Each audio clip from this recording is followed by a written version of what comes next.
I'll call this. Seriously? I will fuck you up. I will beat your ass. I will fuck you up. I will fuck you up. I will beat your ass. I will fuck you up. Objection. Objection. I will fuck you up. KO. I will fuck you up. 𝗵𝗂𝗄𝗆. 𝗵𝗂𝗄𝗆. Trooper 𝗵𝗂𝗄𝗆. 𝗵𝗂𝗄𝗆. 𝗵𝗂𝗄𝗆. 𝗵𝗂𝗄𝗆. Trooper 𝗵𝗂𝗄𝗆. 𝗵𝗂𝗄𝗆. My name is Aidan Kearney, also known as Turtleboy. He is a senior editor for Turtleboy Daily News. I'm a big fan. We've broken hundreds of stories that the mainstream media won't touch. Some blogger in Massachusetts who's getting to the bottom of this better than anybody. Why is it Turtleboy that is covering such important issues? Where is the rest of the media? You did not say that you were gonna take my baby out of her vent and make him a transgender baby. Stop it. Don't you want to ask some questions? I know you do. I do. I know have you do. People don't like the things that I say and want me to stop saying them, but I won't. I'm never gonna stop. These are the kind of stories that must be told.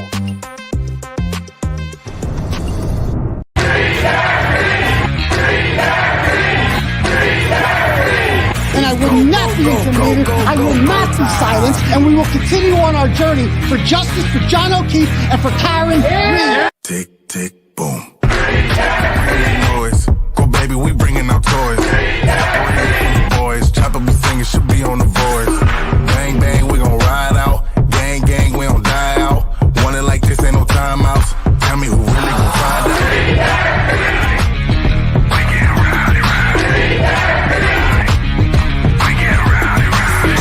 We be disturbing the peace, working, we serving the streets. Karen Reed has supporters who've shown up in large numbers. Tick, tick, boom. Hard body, and not scaring nobody. You make me resort to wildin'. You must be blind by the diamonds. I didn't want it to be this way, but y'all won't need to try this, so it's no way around it. You the loudest one, it's going quiet.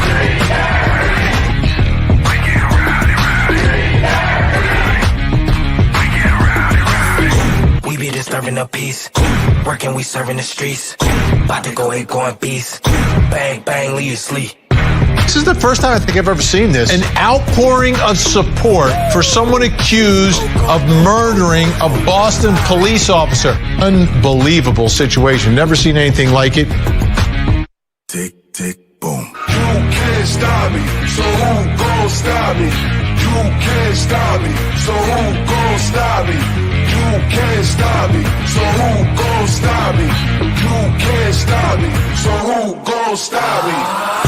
We be disturbing the peace, working, we serving the streets.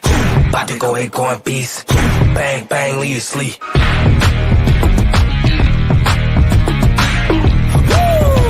It's go, go, go, go, go, go, go time.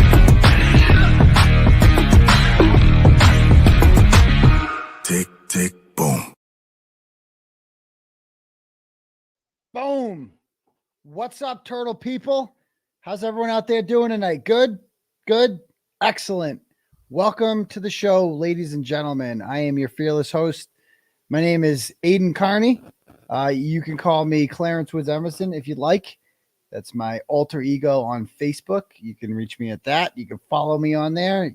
You wouldn't be the first thing. There's like 55,000 people on there who have jumped onto the Clarence Woods Emerson account. So you can follow me there. You can call me Uncle Turtleboy. Old school turtle riders call me that. You know, some people, actually a lot of people call me doctor. It's actually my preferred pronoun. So if you see me around and you see the doctor, you know, I feel like I've earned that title. So please call me doctor. Or also acceptable is daddy. I will allow it. I understand that can be a little bit weird for some people. So it's not mandated. But it is encouraged and welcomed if you'd like to call me that. I don't care what you call me. Just be here every Tuesday and Saturday night at 9 p.m. sharp. And make sure actually, it's Wednesday. Unless some shit's going on. Unless there's like some game or something like that. Yesterday, I was just in too much of a rush. I wouldn't have been able to make it happen. We had court this morning, and I kind of wanted to talk about court on the show. So I figured I'd do that. And it's been kind of a slow week. So you guys notice that not much new has gone on since the explosive week we had last week that culminated with the Dateline episode, just like, and the 𝗏𝗏𝗺 letters and all this shit, man. So yeah, man. So it's been wild. Tomorrow night, by the way, I'm going on Brandy Churchwell's show, podcast, whatever. It's on her YouTube channel. I shared it on Twitter.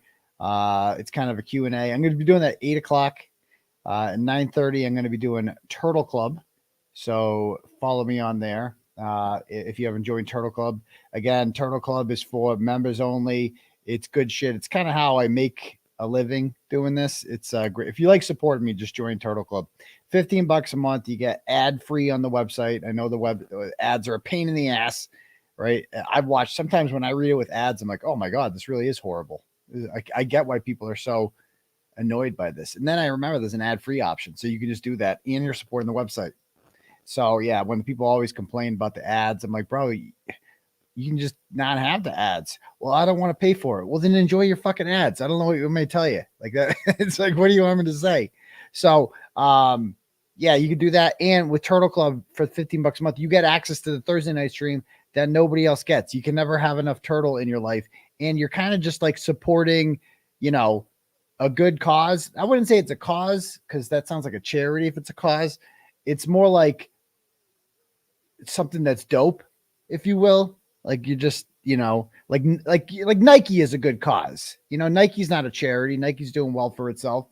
But like, if you like Nike clothing, then you buy it. You know what I mean? If you like Turtleboy, then sign up. It'll be a good time, so it'll be good. So anyway, on Friday too, we're having our, Christmas party. No, Christmas party. Maybe we'll have one of those too. We're having a Halloween party, our second annual Karen Reed Halloween party. I didn't think there would be a second one. I thought this would be over by a long time ago. Like I really did. I can't believe this is still going on. I can't believe we're in line for a second trial, which is scheduled to start 3 months from Monday, I think, or 3 months from Sunday, whatever the 27th is. 3 months from then.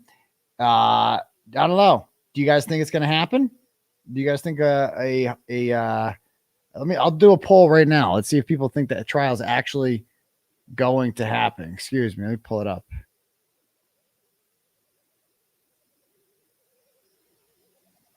All right. Let's see. Do you think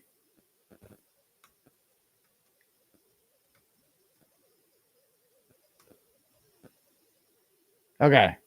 And I'm not asking the date if it's do you think it'll happen at all? So if it gets delayed a month, that still counts as having a second trial. So what do you guys think? Let's see. Yes is at 57% after 50% of the vote is in.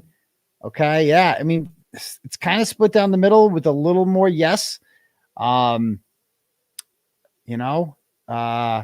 I were a betting man, I would say yes. Just because, I didn't think the first trial was going to happen, and then it did. So, I don't know. It makes me a little nervous because they're evil. Like that's what's the most fucked up part about this is how evil they are. And by the way, did you guys see the David Traub thing? I think we talked about this the other day, but I found something. I told you I was looking for the Grant Smith Ellis email. And I couldn't find it. And no one else could find it either. But Grant did. Grant found it because Grant, he's got this like hanging on his wall. Let me pull this up.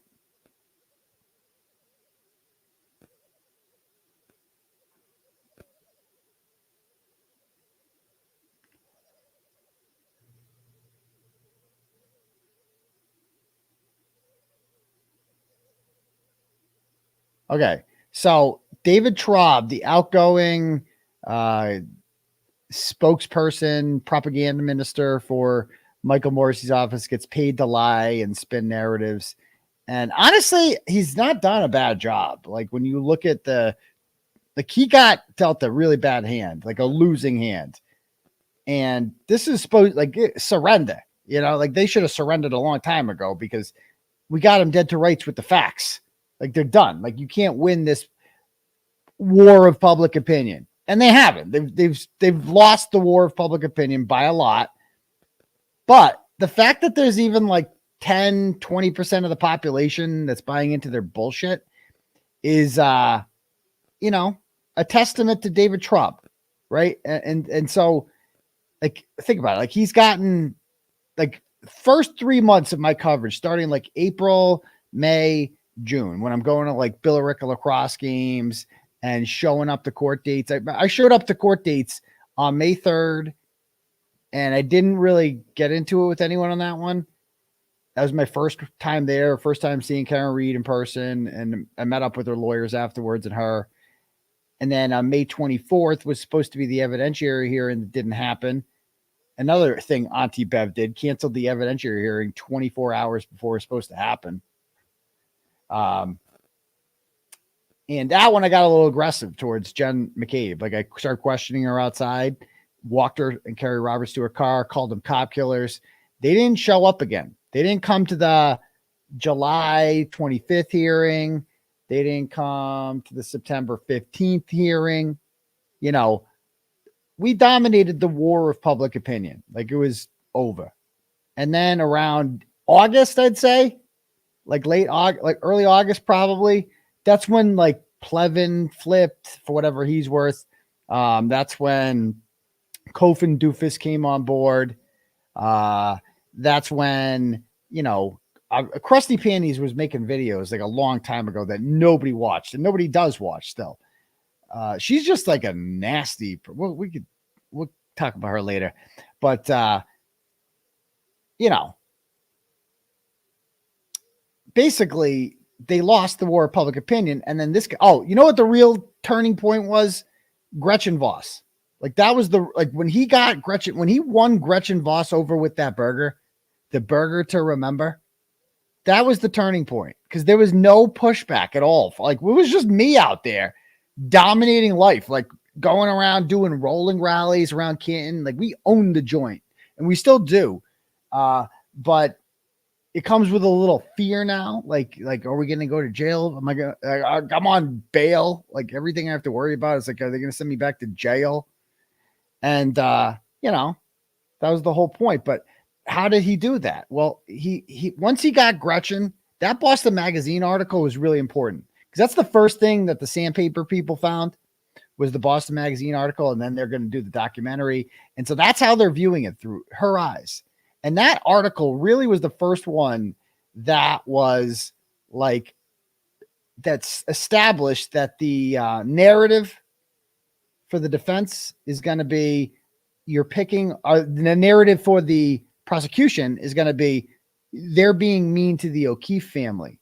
The real victims here are the McAlberts and Peggy O'Keefe, who are being yelled at by his mob, his rude mob of people. They're the real bad guys. And when that was put in print, which it was, and she linked 𝗵ście 𝗵𝗂𝗺 in there. Her mushroom buddies. They did mushrooms together. According to 𝗵ście 𝗵𝗂𝗺, that's what she told the fake victim, that they did mushrooms together. And notice they've none of them have denied it, which is interesting too. That because it's true, because it's probably true. They did it. Anyway, we had the September 15th hearing, no Jen McCabe in them. They didn't, none of them came. So we're doing well. I get arrested October 11th and you saw it in their faces in the courtroom. They looked like they had this, like Jen McCabe in court. So I'm standing there, my hands behind my back. Jill Daniels had this huge smile. Couldn't get it off her face. Richie O was probably smiling. He had a mask on, so I couldn't see. 𝗵ście sitting there, front row, picked up a charge in the process. Jen McCabe just looked angry, was just staring at me. My God, she was so mad, like evil. All right. And I just didn't give a shit. I just stood there like a fucking champ.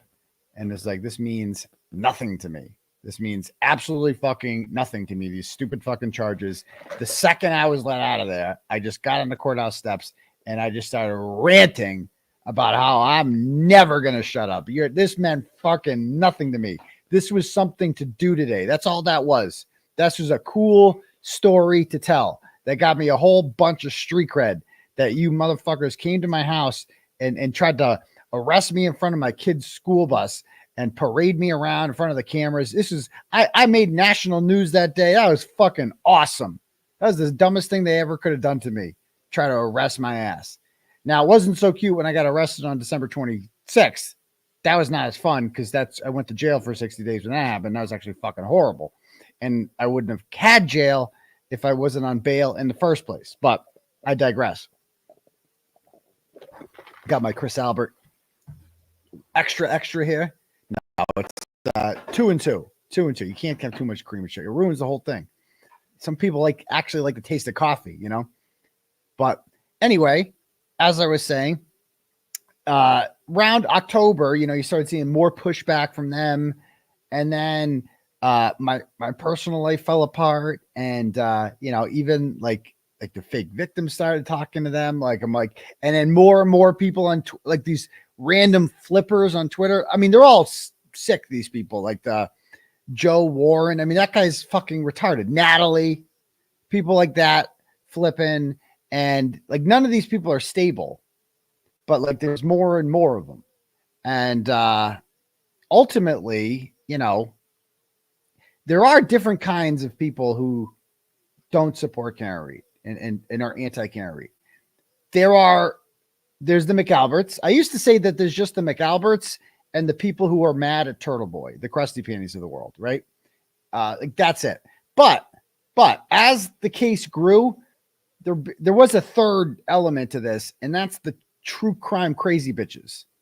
Like the women that are just that you see them on Twitter. Carrie Llama falls into that category, and some of these other crazy bitches. I don't even know whoever Tuesday Gazette is. And I'm pretty sure Tuesday Gazette. She's from Somerville, right? I think she's local. I gotta audit her ass. I gotta find her. We have to have a conversation, her and I, because she blocked me on Twitter. She writes some Jennifer Kofendaver cites her like she's some legit source, and I have some questions for her. I have some questions. Yeah, the Food Stamp 5, they all flip. They're all nuts. They're all nuts. Anyway, where was I going with this? Critical K. It's the same fucking people. It's the same people. You see him on the picture, on the meme there. But it's people like that. Critical K is a perfect example of that. That's a person that didn't have anything against me going into this, didn't know who I was, isn't a McAlbert, and still says Karen Reed's guilty, because it's almost just they're just the true crime women, the women in true crime, I found out is 90% chicks, and chicks are crazier than guys by nature. And the craziest chicks are drawn to true crime because it's crazy topic in general. And they almost always think the defendant's guilty. That's one thing I've noticed. That's their natural inclination, is to be the defendant's guilty. And so, yeah, these bitches are just crazy. But anyway, I forget what I was saying here. Okay. So yeah, that's So then when I was in jail, I feel I got out, and then there's it was a different world when I got out. Before I went into jail, none of these people would dare show up to court hearings because they know I'm going to audit their ass. They know I'm going to question them. But once I got out of jail and they brought the fake victim with them as a shield, and I'm and Jen McCabe showed up with a big smile on her face, didn't she? And she's like, "Ooh, look at me now. Turtleboy can't do anything to me. Turtleboy can't talk to me." We'll see about that. We'll see about that, because I'll never, I know Jen is watching, and Jen, I just want you to let you know, nothing's changed, dear. Absolutely fucking nothing has changed. You're still the same person that you were when I exposed your ass and came up to you at, your kid's lacrosse game last May or June or whenever that was. I'm still the same guy, right? I haven't gone anywhere. And I have the same exact beliefs about you. They're actually much stronger now than they were back then. And I'll never stop, no matter what happens in this gen. Like, eventually, this is going to end, this thing, and you're either going to go to jail, and if by some stroke of luck you don't get arrested, and you don't, just know that this is forever, okay? And you're only going to be able to hide behind the witness label for so long. Like, and then you're just a regular person with regular rights after that. You're no longer a special class of citizen called a witness. So it's temporary. So I hope Jen McCabe knows that. Like, this is all temporary. And that isn't a threat. That's just saying that I'm going to ask you questions. And if you go out in public, I might ask you questions. And I'm allowed to ask you questions, okay?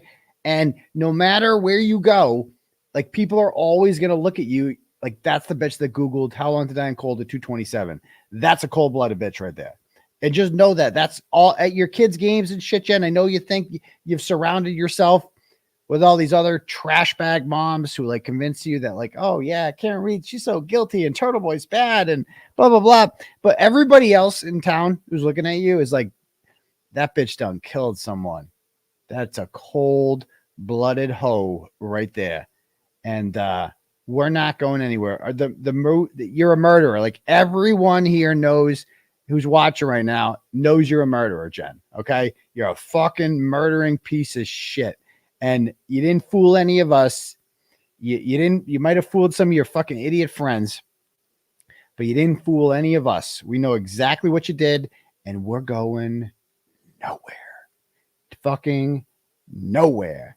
And I saw it when you messaged Michael Morrissey on last September. I am horrified that he knows about this bitch. I'm everywhere. I wish these people knew that. Like, and it's like, people like me. People don't like them. People are like watching them and they see them out in public and they're like, there's the killers. Like, that's how they're viewed. They're fucking killers. And so we'll get into some of that tonight. But anyway, I don't know how I got into this. I was talking about the evolution of the anti-movement. And yeah, it's interesting. Like, during the trial, they even picked like John DePetro.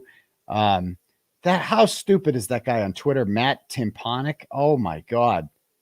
Oh my God. I've never seen a fucking bigger goober than that guy. Holy shit. That guy's a real lawyer. Goodness gracious. But anyway, and by the way, never heard back from Dave McGrath. Anybody heard from Dave? I don't know what's going on with Dave. It's not like him to, usually I'll message him, be like, everything all right, blah, blah, blah. And I haven't heard back from him. So Dave, are you out there? Why don't you return my text, bro? What the fuck, dude? I don't know where he took down his channel. I want to watch some of his old stuff where he like support, like the day I went to jail, I want to see I heard he had good coverage that day. I went to go watch it. It's just gone. And because I asked him about his wife's postings on the anti-group about me. She was like taking shots at me and Karen Reed. I'm like, what the fuck is this? And then he's like, oh, I'll talk to her. I'll get her to stop. Okay. I'm not asking her to stop, but I'm just being like, what's up with this?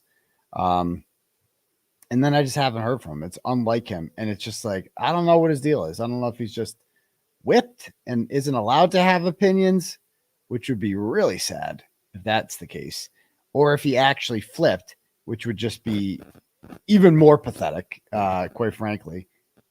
But, and I never watched Jesse. Yeah. Cause who's Jesse was like his sidekick. Was Jesse pro or anti Karen Reed? I don't even know. I don't know.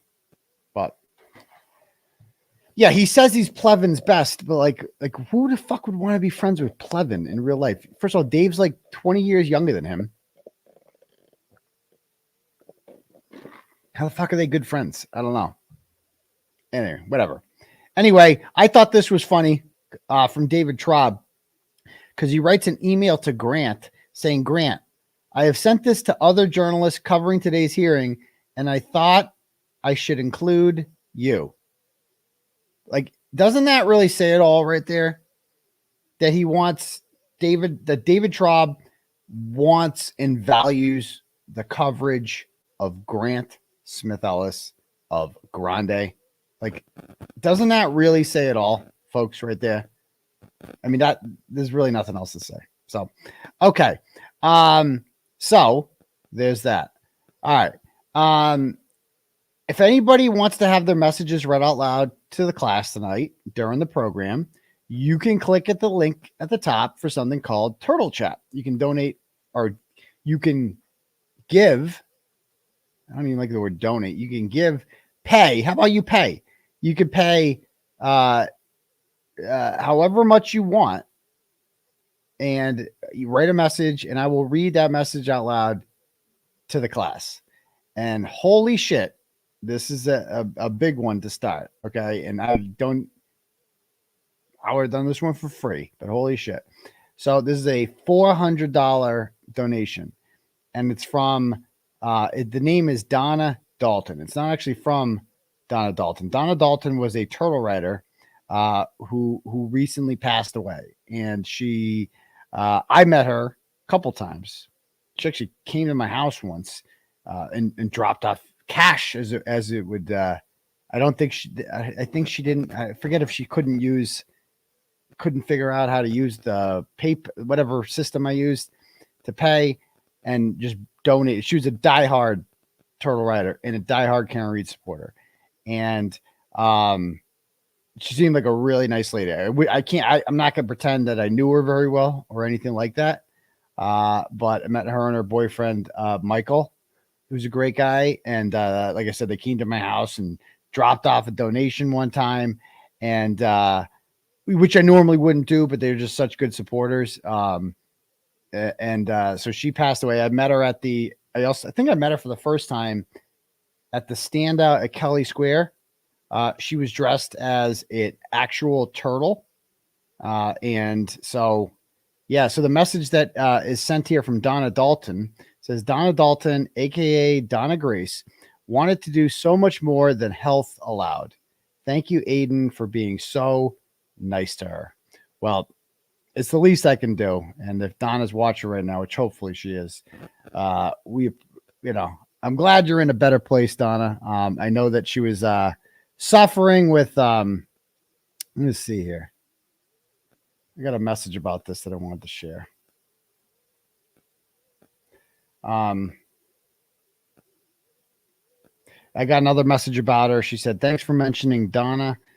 She was one of your biggest supporters. She trudged her way many times, gathering supporters after being on dialysis all night. How lucky I was to have a friend who inspired me as much as her strength did. So yeah, thank you. And then, and I'm sure her more than anyone would love to see a happy ending here for this whole story. He said that, yeah, she had Addison's disease, which is the disease that ultimately took her life. Yeah,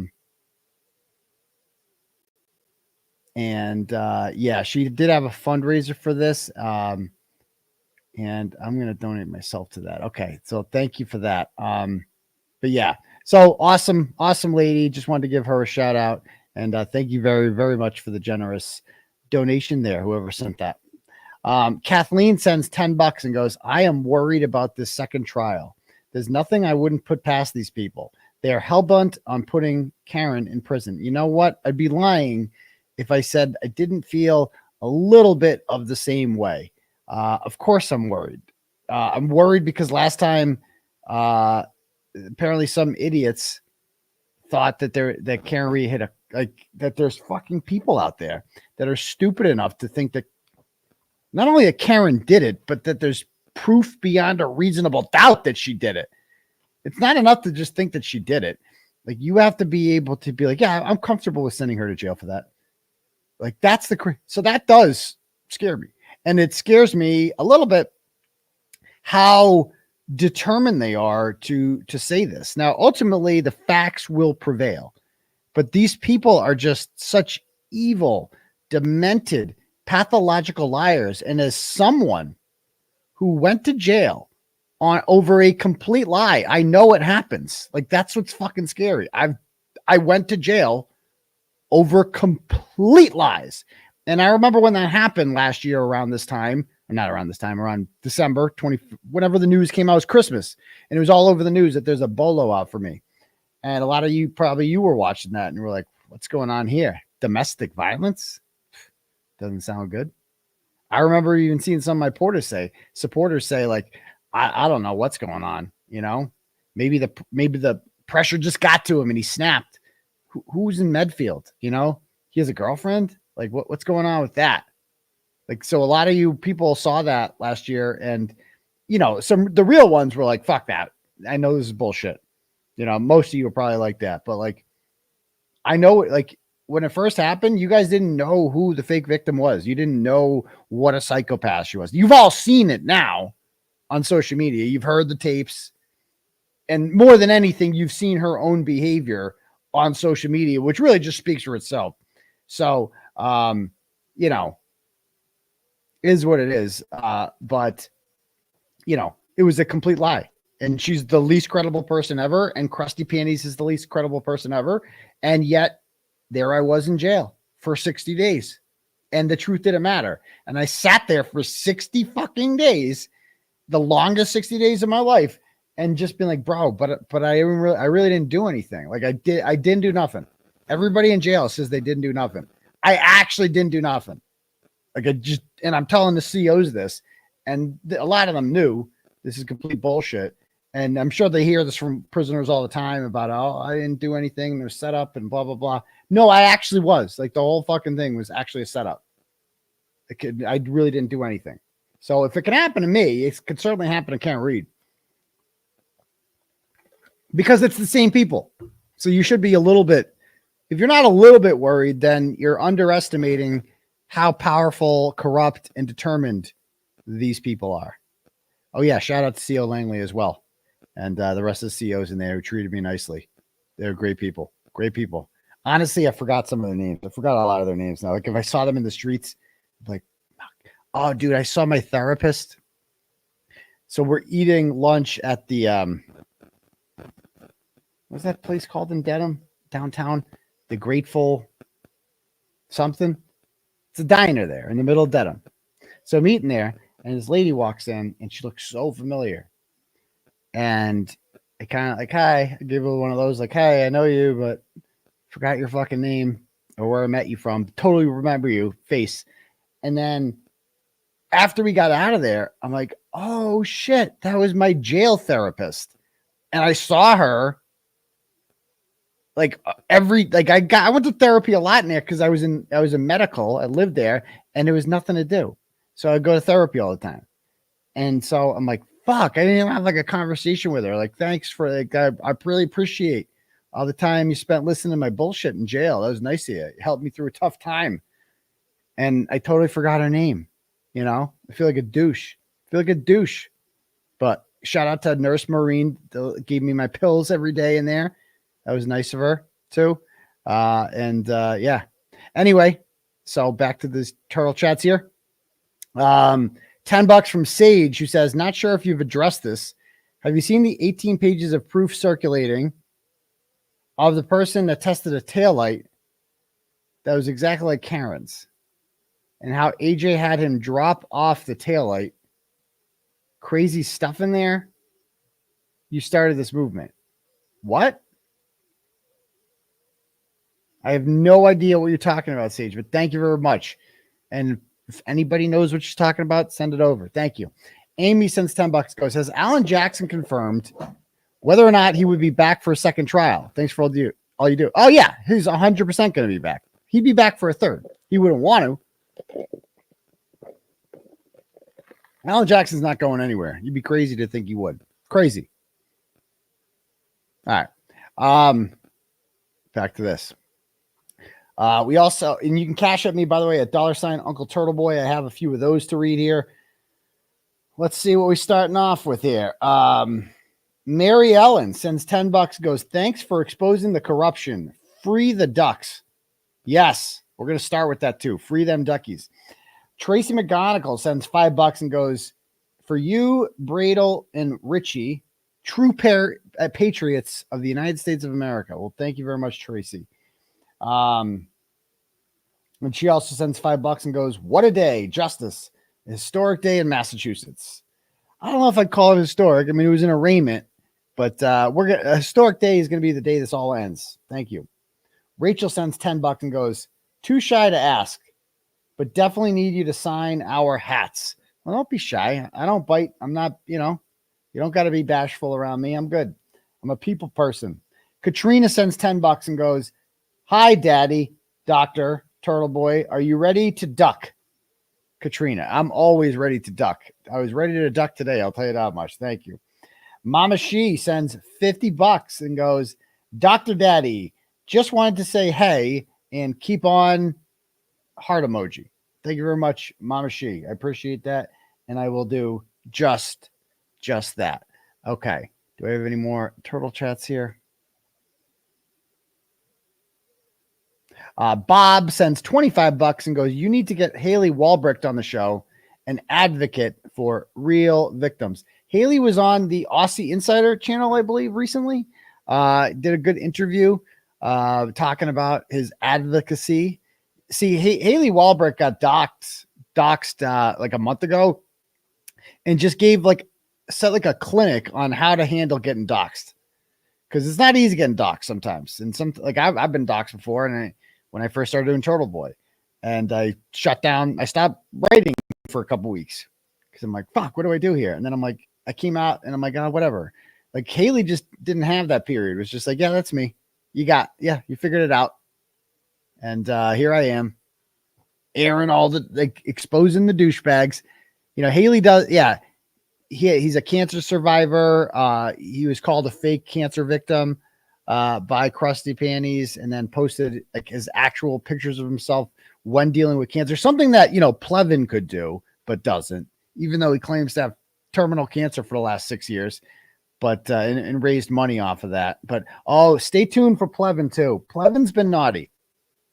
𝗵𝗲 has been doing some naughty shit. Let me just put it that way. And let me just say 𝗵𝗲, because I know you're watching, pal. I know what you did. I know what you did, 𝗵𝗲.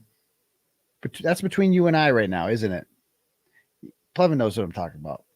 We'll leave it at that, because I know what you did, 𝗵𝗲. And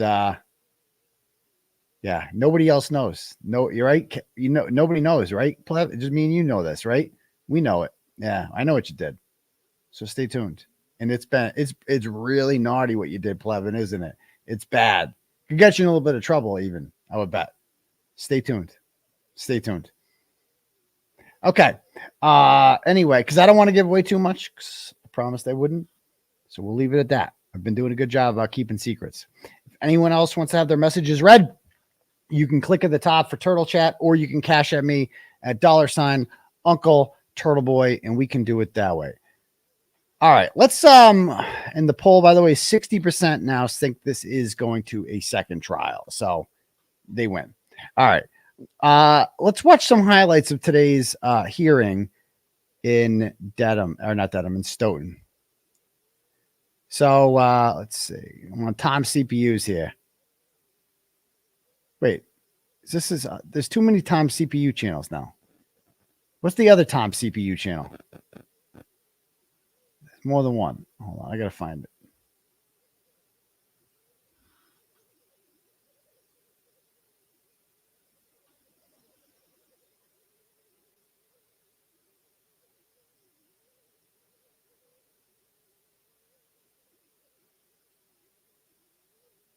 Does anyone know what his new channel is? What was he streaming on this morning? Seeking Justice with Tommy and Mike. Okay. Seeking Justice with Tommy and Boston Mike. Okay. There it is.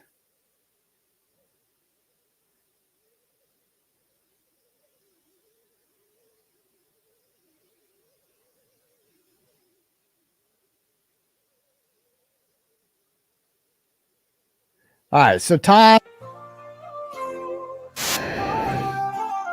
It's been such a long time since Boston led the way. Wow, he's more than a feeling.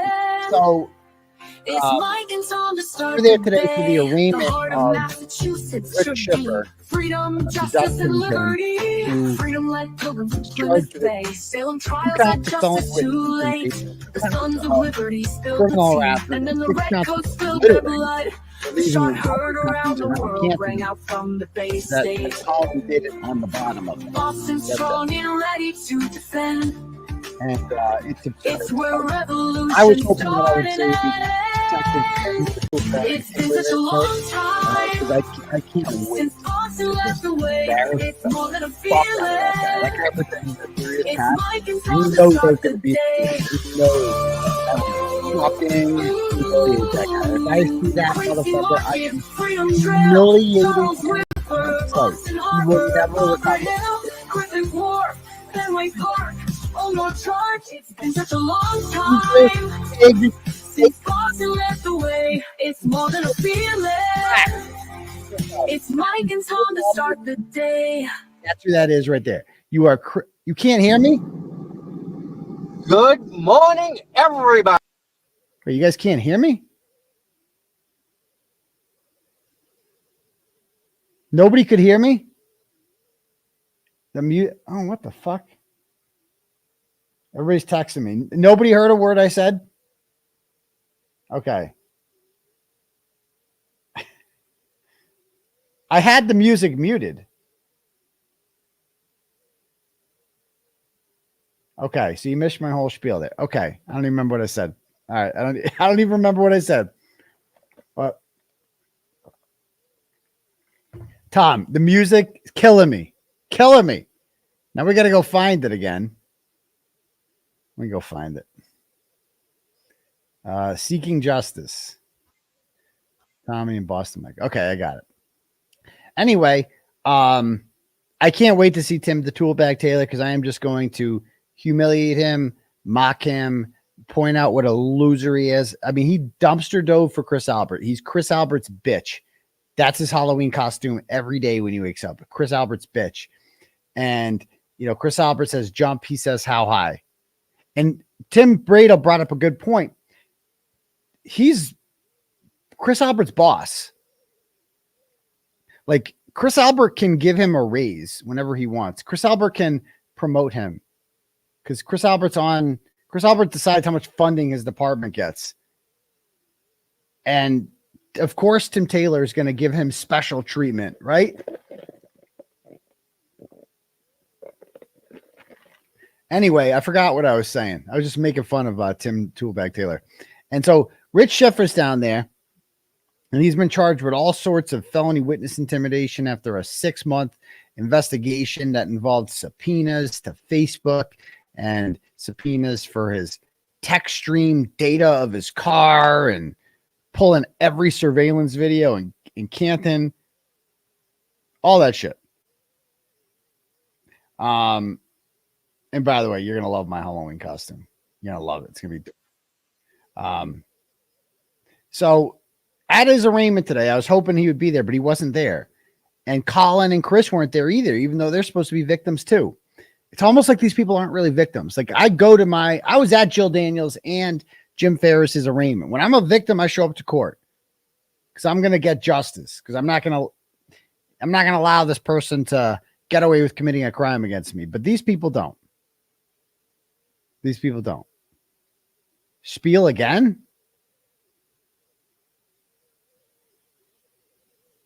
Okay.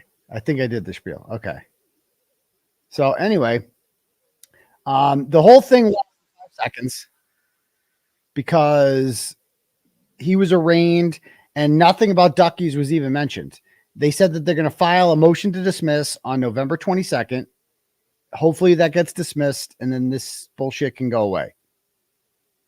But we'll see. If not, then he's got to deal with it and it's going to be pain in the ass, right? Pain in the ass. But okay. So let's watch some of Tom's coverage of this afterwards. And there was a lot of turtle riders there in duck theme costumes. Hope everyone's having a good day already.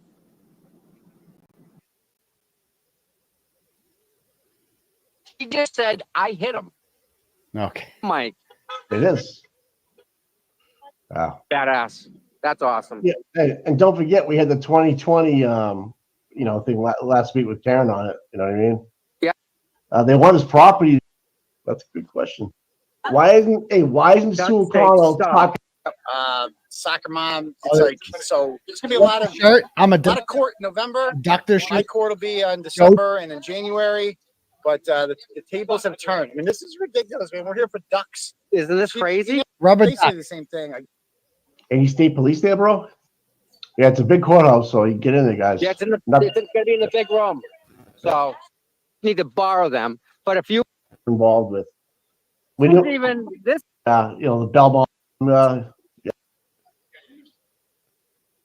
Poker people from Okay. Jim Barris was there, which is awesome.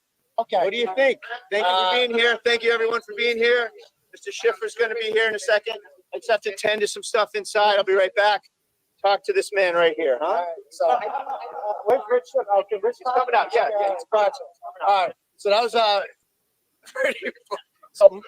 motion to dismiss, I guess, November 22nd, which is awesome. This thing should. I mean, I'm disappointed that he didn't. I was hoping that they would read the charging documents out loud in court. Which is so embarrassing to the Commonwealth. And where's Tim the 𝗃𝗏𝗺𝗃𝗍 today? He didn't come. The cop that spent 6 months investigating this fire couldn't show up for the big day. At least in my arraignment, they were all here. The whole court was packed with McAlberts. And where's Chris and Colin? Don't they want justice? Aren't they here right now? I was at 𝗃𝗏𝗺𝗺𝗺's arraignment because 𝗃𝗏𝗺𝗺's touched me, okay? And I wanted to be there because I wanted justice. And when Jim Barris was there, I wanted justice. So I'm sitting there to let him know. But it's almost as if Colin and Chris don't actually consider themselves victims because they're not, because it's a freaking rubber ducky that said 3 words on it that they didn't like, that Colin did it, which is actually a fact. So there's that. He did. So did what? I don't know. Did something. And it's not, even if you think he didn't do it, No, he didn't. other people are allowed to say that. So this is in the front of the First Amendment. It's outrageous what they're doing to Rich. I was the testing ground, right? I was the guinea pig, and they did it to me. And they're like, oh, we can take this stupid law and just apply it to anyone who dissents, anyone who thinks that the McAlberts murdered John O'Keefe and were involved in covering it up. We can just shut them up with this statute by, using it in bad faith to pretend as if any sort of dissent is violence and any sort of dissent harms the McAlberts. God forbid the McAlberts are at all offended by anything or feel wronged by anything. They're not allowed to do that. But this is the United States of America. There are no special classes of citizens, especially the mediocre people from Canton who are, for some reason, treated like royalty in this county. Royalty. God knows what they have on District Attorney Morrissey. Like I said, I don't see the lead detective here today from the Canton Police Department that spent 6 months on this case. Where is he? At least in my cases, they all show up the first day. They were loving it. They're here for the photo op. True. I don't see any of the quote unquote victims. None of them are here. No one's here except for us. All you fine people are here because you know what an attack on one of us is an attack on all of us. Ooh, and that's what this is today. The poor Rich here who did nothing wrong at all. He dropped duckies that said words on it that they didn't like. That is the First Amendment. And I'll be here on November 22nd for his motion to dismiss. I'll be here on November 1st. Partner losing their mind. People who are having to face court magistrates hearings for messaging Jennifer McCabe and saying, I think you're a bad person. That's not a crime either. So the First Amendment has been attacked by the Norfolk County District Attorney's Office, and we're never going to stop fighting. We're never going to stop fighting for justice for Karen Reed, John O'Keefe, and for the First Amendment and justice. Yeah, give it to him. Give it to him. Great speech. The world that you're all here to Rich and to me. And, this is what our country's all about. Yes. Assembling on the courthouse steps, speaking out against ridiculous government overreach. Yes. I mean, it doesn't get any more American than that, right? So it means the world. And, what's going on here is viewpoint discrimination. Yes. They don't like the message. The Canton cops don't like the message. So they sent Detective, what's his name, out, writes a 36-page report, search warrants, dumpster diving. Give me a break for rubber duckies. Give me a break. Because his boss's nephew is on the line. So he's out there working for his boss's nephew in a conflict of interest. Okay. It's another conflict of interest. We've been talking about that theme all throughout these cases. We're going to do it again. We're back here on November 1st with other people that have placed ducks around as a protest. The whole thing is embarrassing. It's ridiculous. It is embarrassing. They should be embarrassed. There's no crime here.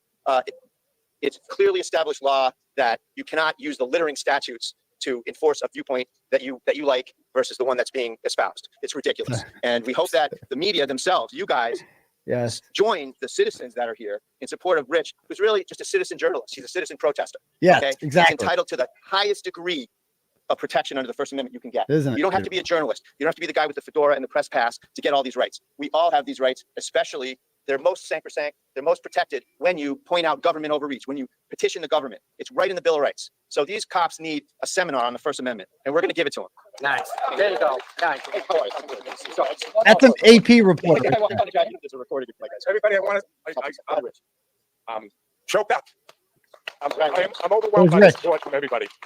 When I did this, I didn't think that this would ever go this far. I wasn't looking for any notoriety, anything. I've done my stuff for the past 57 years around this town, and I got a good credibility, and I know that I'm doing the right thing. I'm the right side of all this. I have an unbelievable attorney next to me with a great assistant. You guys, I just can't thank you enough for this. I love every one of you. It is quite tender. I got a whole bunch of new friends.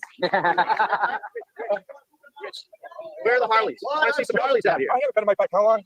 2 years. Oh, we got to fix that. We got to fix that. I know. I'll be coming to every one of your house. Oh, my God. But honest to God, Okay, so I got something here. I just got handed. And what is your name? Janine. Janine, thank you. Oh my God. I got the perfect spot in my house. I can't believe it. Thank you so much. Wait. Now his fingerprints are on. Trying to do something here. I learned something today. I'm not going to say who I learned it from unless she wants to. But I learned it by FaceTime. I'm good. So if you want to talk to me, I think the best way to do it is just FaceTime me. No more phone calls. No more texts. No more, I'm not worried about anything, honestly. I got Kearney here. I got all you people that I don't know. I know. But he starts getting on a roll. You get I know I will. And I've been watching this since carried away. Broke the story. And this man right here. I'll thank you. I don't have the words to say what this man is putting himself through with this case. What they've done to him. He's good shit. They're not going to do it that to guy. me. I'm in this fight. Our First Amendment right.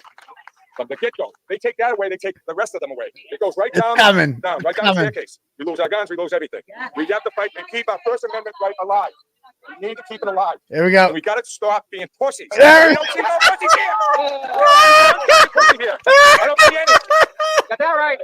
He likes that word. The past 20 years has been made with pussies, and I'm sick of it. That was awesome. Once you start calling everyone pussies, we're like, we gotta cut this one short. He did it on Howie too. He called into Howie when I was on. And he kept saying pussy. And even Howie had to be like, whoa. He goes, whoa, Kingpin. Whoa, Kingpin. I don't know. Oh, that's definitely on the list of words you can't say. Yeah. Anyway, when he did that, I'm like, we gotta cut him off. We gotta go. He's good. Once he starts saying that, he's gonna start saying some crazy shit now. We gotta cut this one off a little bit. Easy, Rich. But it was good. It was good. He was great. So it was a good day in court. It is old school. It's bullshit and that just kind of shows he's just uncensored. You know what I mean? It's just like, you can come after this fucking guy over ducks. Like, that guy's harmless. Like, what's he going to do? Now, CNN wrote about this. You guys see this? It was in CNN. So let's read this article. So this is from Faith Karimi. A man accused of peppering homes and businesses with rubber ducks. See that peppering? What the fuck is peppering mean? How do you pepper a home? Pepper it? No, he just dropped ducks on a road. That's all he did. Bearing messages supporting Karen Reed is facing criminal charges. He's charged with witness intimidation, criminal harassment, and littering. Some people are calling this Duckgate. Reed is accused of killing her boyfriend, blah, blah, blah. Okay. Pleaded not guilty. How about this? The case has spawned a rabid group of supporters. What the fuck does that mean? Rabid? Like, that's just got negative. It sounds like rabies, rabid. A rabid group of supporters who believe Karen Reed is innocent. Some have held protests outside the courthouse, carrying signs saying "Free Karen Reed," while others have taken more extreme measures. Again, the wording that they're using here on CNN. Aidan Kearney, a Massachusetts blogger nicknamed Turtleboy, pleaded not guilty in October to charges of witness intimidation and conspiracy after he allegedly called and sent messages to witnesses and investigators in Reed's case. Why don't you tell the truth about what really happened, CNN? Like, what am I really arrested for? Asking them questions. I asked Jennifer McCabe, why'd you Google how long to die in cold? That's what I'm like. And this has never happened before. That should be the story. A journalist was arrested and charged for doing a journalism, as Runkles called it. And go to listen to Runkles' rant the other day. He covers the Federal letters really well. It's hilarious how he does it, actually. And in a recent statement of facts, Canton police accused Schiffer of leaving rubber ducks and fake currency outside the homes and businesses of key witnesses. I wouldn't exactly call Colin Albert and Chris Albert the key witnesses, but okay. 10 years in prison for this you could get. He did not show, court records do not show an attorney on record for him. Tim Bradle was. The rubber ducks appear to be a reference to a pretrial hearing in January when defense attorney said, if it walks like a duck and talks like a duck, blah, blah, blah, blah. The eatery belongs to the brother of the owner of the Fairview property where the 𝗬𝗄𝗃's body was found. His name's Chris Albert, CNN. There were $100 bills there, fake ones, and rubber duckies, including outside of 𝗬𝗃's home. The 2 bars he went to shortly before he died, and a restaurant owned by a witness's sister. I don't think it's Kurt Roberts' sister. I mean, give me a break. Some of the ducks had stickers with a message implicating a nephew of the man who owns the Fairview Road house. Well, the counterfeit bills were stamped with justice for John O'Keefe. The nephew, who was a minor at the time of 𝗬𝗃's death, they don't say his name, was at the Canton home that night, but has said he did not see O'Keefe and testified at Reed's trial that there was no animosity between them. Well, I guess there's no animosity. They found rubber ducks and stickers in his Toyota Tundra. In plain, that's like they found a rubber duckies and stickers. Like it's like a bag of freaking cocaine lying out on the coffee table. Like, oh, it's in plain view. The contraband is right there. Yeah, because it's a rubber ducky.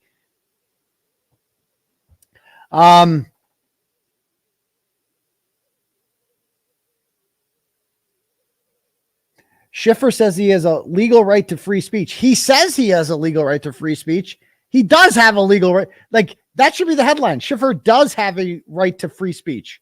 Not says he has a legal right to free speech. See what I'm saying there? What do you mean says he does? In fact check. He's right. He does. So it says, police said rubber ducks and fake $100 bills have helped spur a social movement that's harassed witnesses by implying they cannot duck the truth about John O'Keefe's death. Did we ever say that? Did we ever say that? Is that what the ducks mean? They can't, like, I'd never heard that before. So you can't put ducks out because it means you're telling them you can't duck the truth. Beth Resendez, Big Fat Beth, BFB, aka Hot Pockets, aka Megabeth, which is even the best. Megabeth. So Megabeth goes on Dateline and says, Karen, what would you say to Karen Reed? I would tell her to tell the truth and come clean. That's the same thing. That's witness intimidation. Karen's a witness. And that's something we're going to use in our case too. As an example of selective prosecution. The same shit's done all the time. Hot Pockets did it on national TV. And here we are. BFB. No charges. So, yeah, CNN sucks. But at least they wrote about it. I'll give them that. They did at least write about it. So, but here's the thing about it. And I've been thinking about it. Colin Albert, if I was a betting man, let's do a little poll on this right now. So I'm curious. Do a poll.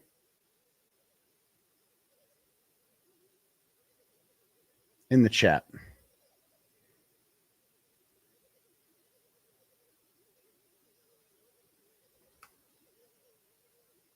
Wait, I did a Q&A. I want to do a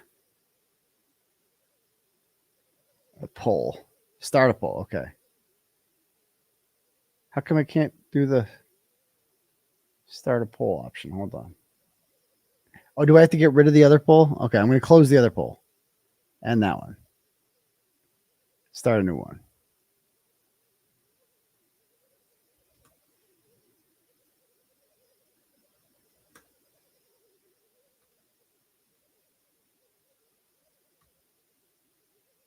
Okay. So my question in the poll, and this is your opinion. None of us can prove this is a fact. Did Colin Albert hit John O'Keefe? Not saying he delivered the fatal blow or anything. Was he involved in beating up John O'Keefe? That is the poll question. And I'm looking at it right now. There are 400 votes in, almost 500 votes in now. And it's 93% of you say yes. 93%.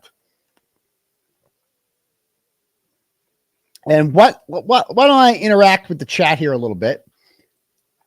Why don't I read your comments? Tell me the reasons, the biggest reasons why you think, even though none of us know for sure, none of us know that Colin Albert delivered a fatal blow or hit John O'Keefe. We know he was there. But tell me, why do you think, what is the most compelling evidence in your head that makes you think that Colin Albert was involved in murdering John O'Keefe? The knuckles. Okay. Is that, why do I actually give me some, we'll do a separate poll with like the most compelling reasons. Okay. The social media fights. Okay. What else are you saying? The coverage for him, how privileged he is, the way they're protecting him. This one, he had to be involved because they're so adamant he wasn't there. Right. Allie's Life 360. Ooh, interesting. The driving him around thing. They've lied about him since day one. All of them. I mean, you could say this for Sarah Levinson. You could say this for the bagel. You know, if they didn't do it, they know something, which makes them just as guilty. The lies, yeah, all the lying on the stand.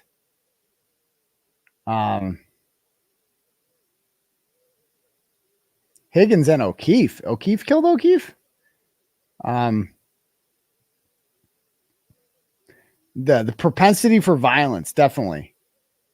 Everybody protects him. Allie said he was there. Her 360 took him around the school. That whole thing.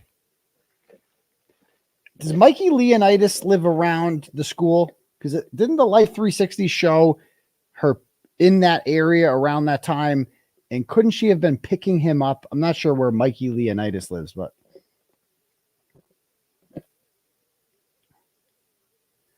the bruised eye, the knuckles. Everybody's saying knuckles.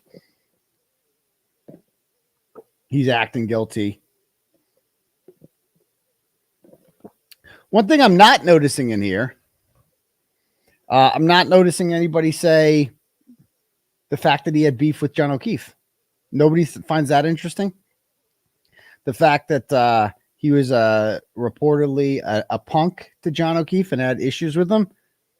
I could totally, to me, that definitely factors in. But more than anything, I'm with you guys. What makes me think Colin Albert is involved in murdering John O'Keefe and hitting him is the biggest red flag is how hard they're trying to keep him out of it. That's the biggest one to me.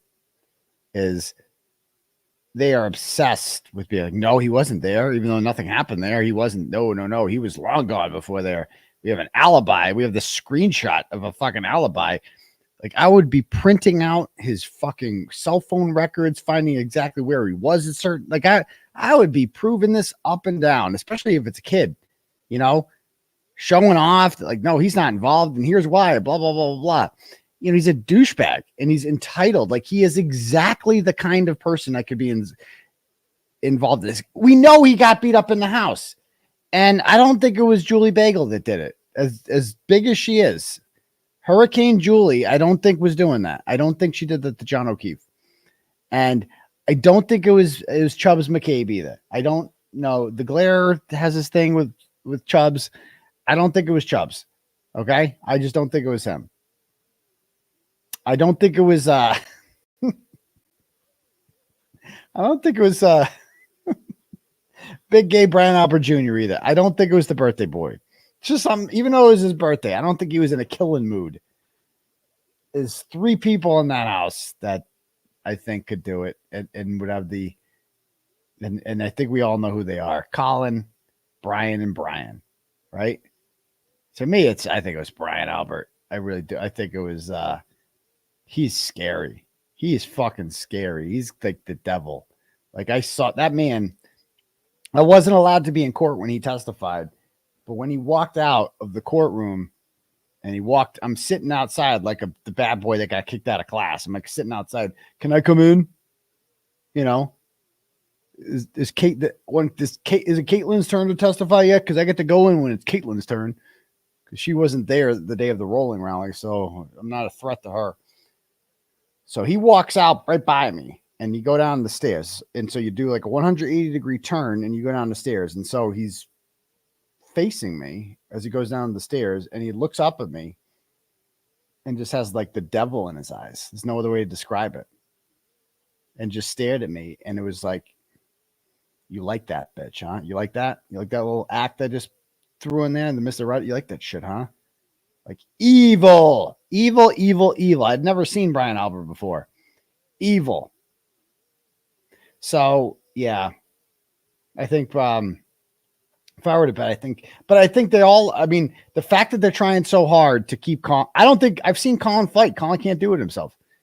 No way. John would kick his ass. I think John would win in a fight between John and Colin. I do. And that's one of Carl Dougal's arguments is like, Colin Albert could not have done that to John O'Keefe. Yeah, Colin Albert by himself, I don't think he could have done that to John.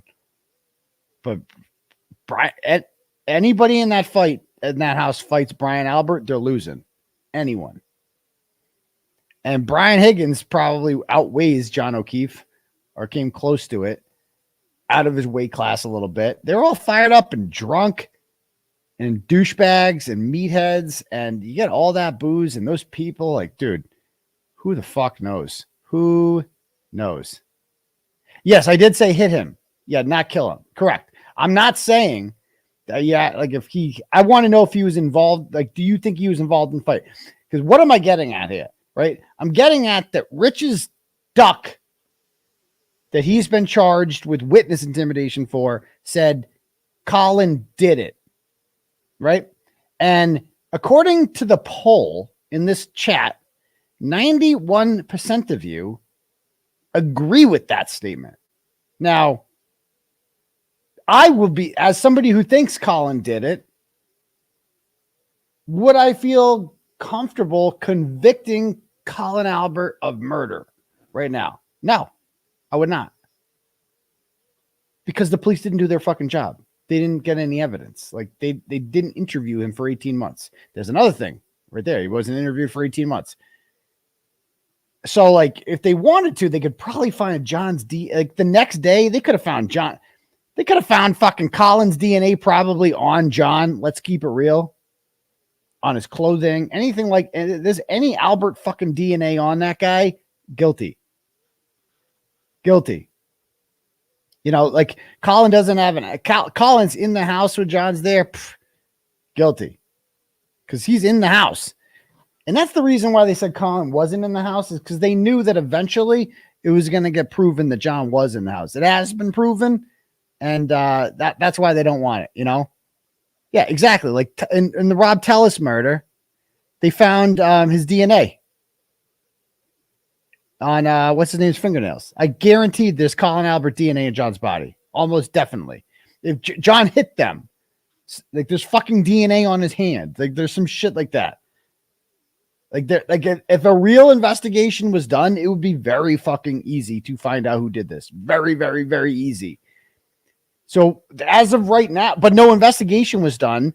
So if I was sitting on a jury and Colin Albert was on trial, I would have a tough time convicting him because I'm like, okay, what are we working with here? Like, yeah, he certainly looks guilty.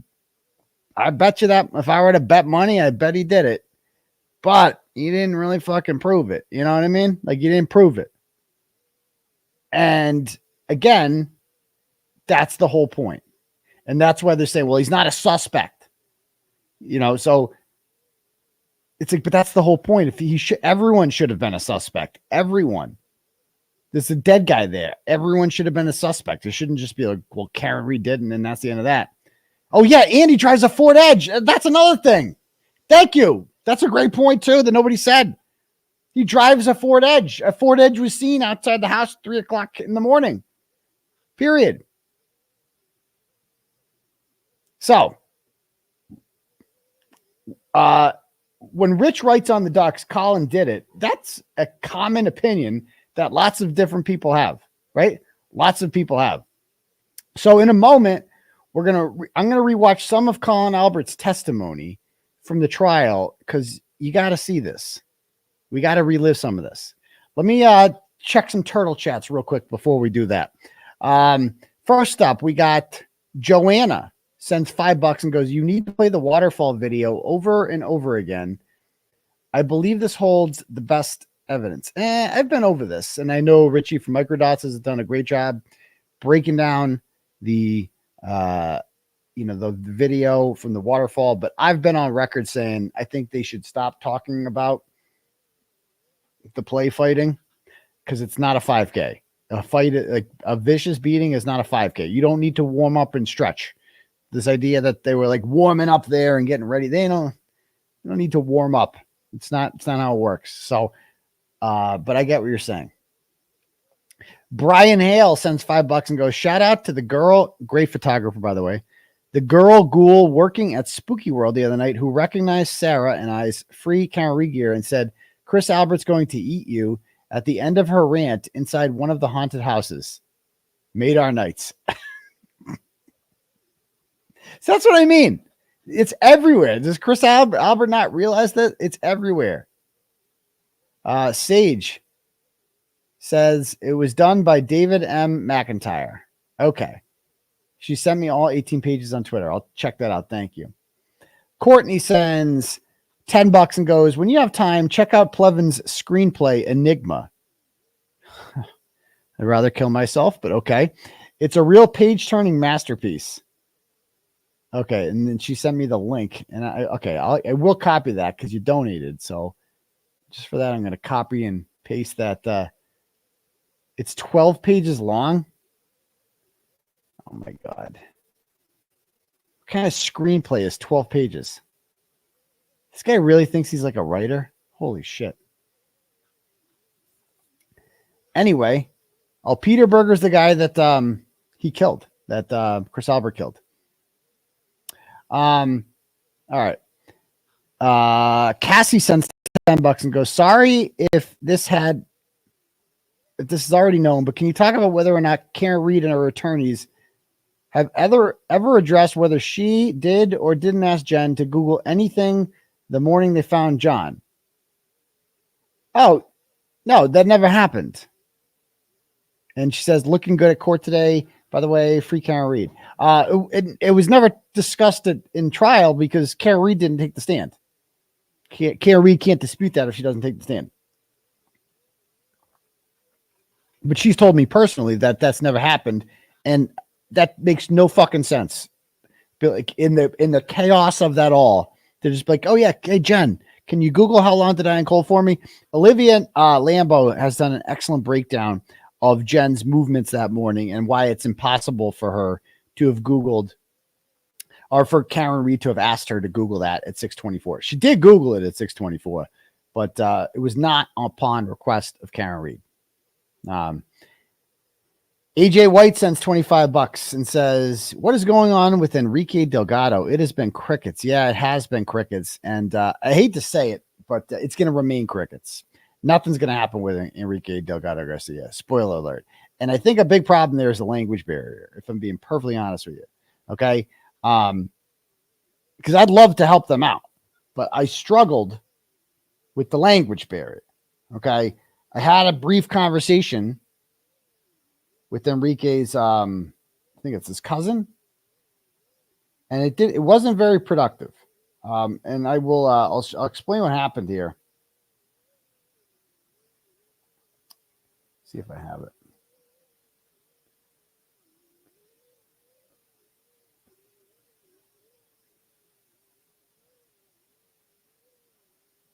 His cousin, you got to read this message. It's pretty funny. Sorry for your loss. Let's see if we can find that. I must have said that. Okay, here it is. All right.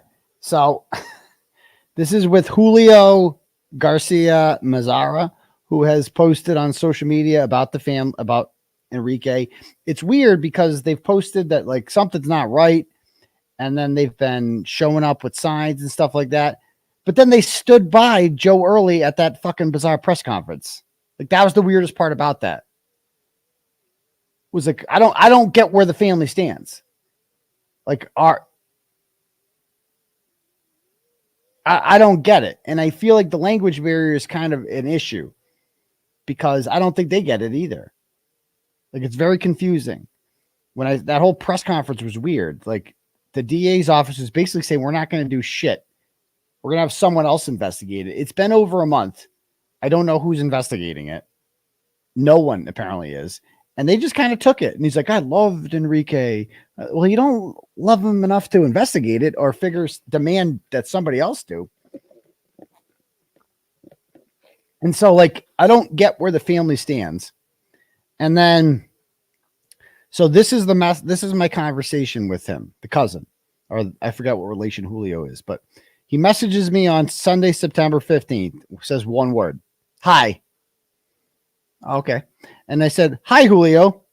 Thank you for reaching out. First, let me say how sorry I am about your family's loss. I totally agree with you that something doesn't add up about this. Have the state police been in touch with your family at all to explain how this happened? Okay. Actually, I'll just show you this. So you got to see it. And what do you think his response was to that? What do you think his response was to this? I'll show you this.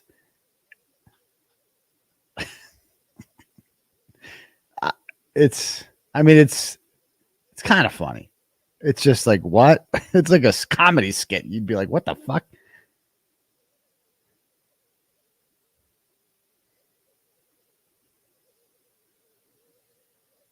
Oh, yeah. Somebody got it already. I think this is the conversation. Okay. So I just said, he just said hi. That's it. And this is the moment that I realized, yeah, we have a language barrier issue here. I don't think this one's going to work out. It's just like, I don't think I'm getting anywhere with this one. I tried. I don't know what else to do. Like, I don't know. I write this long thing and it's just like, hi. I'm like, oh yeah, this is, we're going to need a translator. This is going to be an issue. So I didn't know, like, where do I go from there? You know what I mean? Like, what? I don't know. It's like, I don't know how to get justice for Enrique Delgado because I don't know what the fuck to say to this guy. Like, I don't know. I don't think he understands what I'm saying. So, I don't fucking know. I don't know. So that's the reason I think the Enrique Delgado thing is going nowhere is because of the language barrier, to be perfectly honest with you. And I think the state police are kind of taking advantage of that. I don't think they would be this passive if it was just a white guy that spoke English. I don't, because they'd be like, I think they're taking advantage of the fact that this guy is Latino and comes from a family that is Spanish speaking. And it is more difficult to get justice if you can't speak the language. You know what I mean? So is what it is. That's just my thoughts. But that is kind of a funny message. You're just like, just goes, hi. Okay. I didn't even know. I did follow up with them and I go, is there anything, how can I help? Can I do? And I just never heard back. Maybe he'll message me in a month and say hi. I don't know. But anyway, that's the Enrique Delgado Garcia thing. But if anyone wants to reach out to him in Spanish and let him know that El Tortugo Boy would like to fix his problemos for him, I can help him out. Comprende? We can make that happen. Anyway, so thank you with that one. Some guy with cancer sends $5 and goes, 𝗵𝗏 doesn't have cancer. 𝗵𝗏 is a cancer. Touche. Thank you. Rose sends $10 and goes, can Michael Morrissey please put down his whopper and release a statement regarding the perjury that occurred during the Karen retrial? How about he address the burner account, burner email? Can we get to the bottom of that one? Can we talk about that? We're going to get to that. We're going to get to that, Michael Morrissey. So thank you. I think we had some some cash apps as well. Sinead sends $5 and goes, well, first she sent 10 and says, isn't Bev in civil court? She's the judge for Walsh and the judge for the doctor who killed his wife. I don't know. I don't know the answer to that one, Sinead. I wish I had a better answer for you, but she is the judge in both those cases. Rachel sends $5 and goes, my Halloween costume is Bev and Lally's love child. Okay. Yikes. Thank you. Alex sends $5 and says, Rich Schiffer was ready to fuck today. Yes, he was, especially towards the end when he started going off about pussies. Sandra sends $10 and goes, Turtle Riders, truth. Callie Sandy. Thank you very much, Callie Sandy. Love you very much. I think I said this one already, but in case I didn't, Mary Ellen sent $10 and goes, thanks for exposing the corruption. Free the ducks. Yes, free those duckies, 100%. And Juliana sends $10 and says, hi, Sue. Hi, Paula. Free Karen Reed. You rock, daddy. Well, thank you very much, Juliana. Jess B sends $6 and says, remember when Alan Jackson asked Colin Albert why he wore number 34 for his football number? Colin answered it was for 34 Fairview. Did he actually say that? I remember he asked that and I'm like, is that true? Is that true? I don't know. But okay, if anyone else wants to have their message read, click on the link at the top for Turtle Chat, will you? Okay. Let's listen to Colin Albert's testimony, shall we?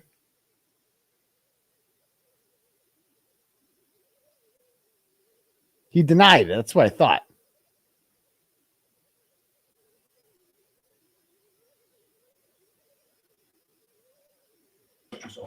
For your testimony starting yesterday. Can you rephrase that question, please? Rephrase the question. You didn't understand my question? No. Who did you speak to in order to prepare for your testimony yesterday? My lawyer.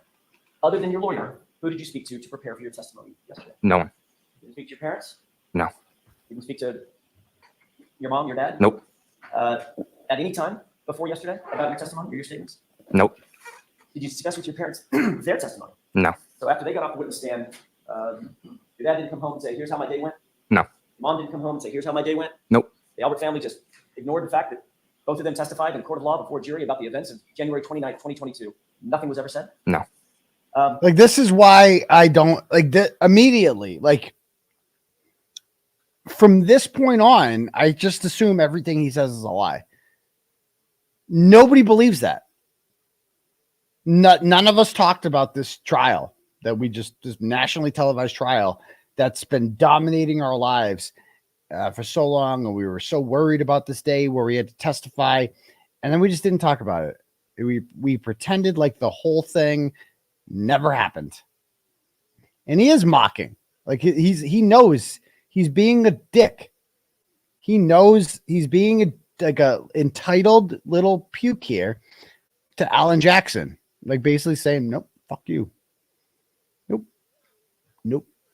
Nope. Nobody believes that. Nobody believes that. And if he's willing to lie about something so small and really insignificant, there's really no reason not. It would be perfectly normal if you did talk about it. But it's like nobody believes that, dude. Nobody. Did you talk to Mr. Lally at any point before yesterday in preparation for your testimony? Before yesterday, you said? Correct. Yes. Tell me when. I want to say a month ago about. What did you talk about? I got prepped for this. Tell me what that means. What does it mean to prep for this? What I'm going to be getting asked. Okay. Remember my first question, very first question this morning? I said, have you spoken to anybody in order to prepare for your testimony? And you said no. Yeah. Okay, so that's not true. Spoke to Mr. Lally. Okay. Yes. It's not okay. It's yes or no? Yes. Okay. You said that was about a month ago, correct? Correct. Around a month ago. I'm sorry. I didn't mean to- Around a month ago, I'd say. Tell me what you and Mr. 𝗬𝗲𝗍 discussed. Can The questions I would be asked here. you be more detailed? I don't remember everything he said. Did he go over the questions that he believed he would ask? I believe so. Did you give him answers to those questions that you believed you would give in response to his questions? Yes. What questions did he tell you he was going to ask? I don't remember. What answers did you tell him you were going to give? I don't remember. That was just a month ago, right? Yes. Obviously, you've been thinking about this case quite a bit, haven't you? Yeah. Over the last 2.5 years. No. How long have you been thinking about this case? I guess since people started writing about me on the internet. How about since you were at a house where an individual ended up dead on the lawn the next morning? Did that prompt you to start thinking about this case? No. Not so much, huh? Nope. Like that. Like just look at the arrogant look on his face. Just look how arrogant and entitled this kid is. That you weren't. Nope. Wasn't thinking about it much. Nope. Didn't think about it much. Nope. Oh. Did you speak with, when Mr. 𝗬𝗲𝗍 spoke with you, who else was there? The witness advocate, I believe, and Steve Nelson? Yes. Calls him an advocate. Is that what he said? Did you speak with, when Mr. 𝗬𝗲𝗍 spoke with you, who else was there? The witness advocate, I believe. The witness advocate with an N. Advocate. I missed that one. Advocate. God, he's fucking stupid. Oh my God. And Steve Nelson? Yes. Who else? And is it Sergeant Tully, I believe? Tully, Tully? I believe so, yes. Oh, you should know. It's actually Lieutenant Tully. And I think you know that. But if you don't know that, I wouldn't be surprised either. Because you're that stupid that these people who are protecting you and keeping you out of jail, you can't even be bothered to learn their rank. Like, oh, yeah, you're like an advent calendar, an advocate calendar, advocate. He really called it an advocate. Oh. Anybody else? Not that I remember. Sergeant Tully taking notes while you were having this conversation with Mr. 𝗬𝗲𝗍? I do not remember. Mr. 𝗬𝗲𝗍 taking notes? I do not remember. Do you remember being told by either Sergeant Tully or Mr. 𝗬𝗲𝗍 that your conversation was being recorded? I do not remember. How long was that meeting? Yeah, he needs the witness. Say 15 minutes, 20 minutes. Were you given any instructions by either Sergeant Tully or Mr. 𝗬𝗲𝗍 about your preparation for your testimony? Can you rephrase that, please? Sure. Did they give you any instructions about the preparation for your testimony? How they wanted you to answer questions? The No. tenor of your testimony? No. How they wanted you to dress, for instance? No. Nope. No social media? No, I don't have social media. Have you spoken with Mr. 𝗬𝗲𝗍 or anybody from the DA's office since then, before yesterday? No. You watched any coverage of this case online? Nope. No social media? No, I don't have social media. No news coverage? I don't have News, social media. Channel 25, Channel 5? No. National news? Nope. Blogs? Nope. So literally, according to you, you know zero about the media coverage concerning this case, Commonwealth versus Kearney. Correct. Did you talk to 𝗬𝗲𝗍 before her testimony? No. When was the last time you did talk to 𝗬𝗲𝗍 before she testified yesterday? I don't remember. Give me an idea. She's one of your best friends. A week ago, a day ago, a month ago. I do not remember. Could have been a year ago. I do not remember. Could have been 5 years ago. No. Okay. So it's more recently than 5 years ago that you spoke with 𝗬𝗲𝗍. I don't remember. You don't remember if it was 5 years ago that you spoke with 𝗬𝗍𝗄𝗏? Why can't you just answer that? Like why? Like lying about everything. Again, this is why 𝗃𝗍 𝗆𝗄𝗆 and so many other people think Colin did it. Because this behavior you're seeing right now, this is not how innocent people act. Do I have proof that Colin Albert killed John O'Keefe? No. But this is suspicious behavior. This is the kind of behavior that puts red flags up in the minds of any decent police officer or detective. Sees this and they're like, that guy's hiding something. That's shady behavior right there. So you have no independent recollection as you sit here. The last time you talked to one of your best friends and your cousin about any subject. No, I don't remember. Were you ever told in preparation for your testimony, if you start to get stumped or nervous, just say, I don't remember? Nope. Nobody ever told you that. No, no, sorry. It's okay. So nobody ever informed you that you might get nervous on the witness stand. There might be tough questions. Easiest way to get out of that is just say, yeah, I don't recall. No. So you just don't recall because your memory is that bad. You literally don't recall the last time you spoke with a cop. Objection. Ask that differently, Mr. Jackson. Sure. Your testimony is you were not instructed to say, I don't remember. You just literally don't remember. Correct. It's an issue with your memory, not an instruction that you received. You're literally retarded. Correct. Right. Correct. But you do remember 2.5 years ago, you left 34 Fairview at 12:10 a.m., correct? Down to a minute. Correct. like this guy's like, he fell right into the trap there. Like, so you don't remember any of these details, but you remember this exact time that you left. If I'm Colin Albert there, I say, well, yeah, I remember. Like, yeah, because you guys accused me of murder, so we had to go back and double check. And so that's why 12:10 is on my mind so much, is because I was accused of murder and I had to prove I left at a certain time. So that's where 12:10 came from. Like that would be, if he said it that way, that would be understandable. He's just like, correct.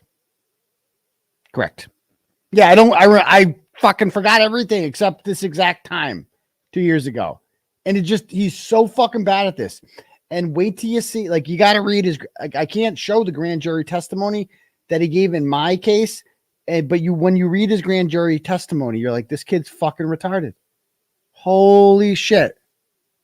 How the fuck did he get out of middle school? He's so stupid. Did Mr. 𝗠𝗠, during this meeting that y'all had, did Mr. 𝗠𝗠 show you anything? Items of evidence, photographs, videos, anything like that? No. Did you two talk about any evidence that you might see? Photographs, documents, videos? Not that I remember. He didn't show you the series of text messages between you and Miss McCabe, Allie? I don't remember. So you're not saying he didn't. You're just saying, again, you just don't remember. Correct. Okay. He didn't show you. He provided the text message, didn't he? What? Yeah, this was just a month ago. A month, correct. Could have been sooner than a month. Let me ask that a different way. Could have been more recently than a month.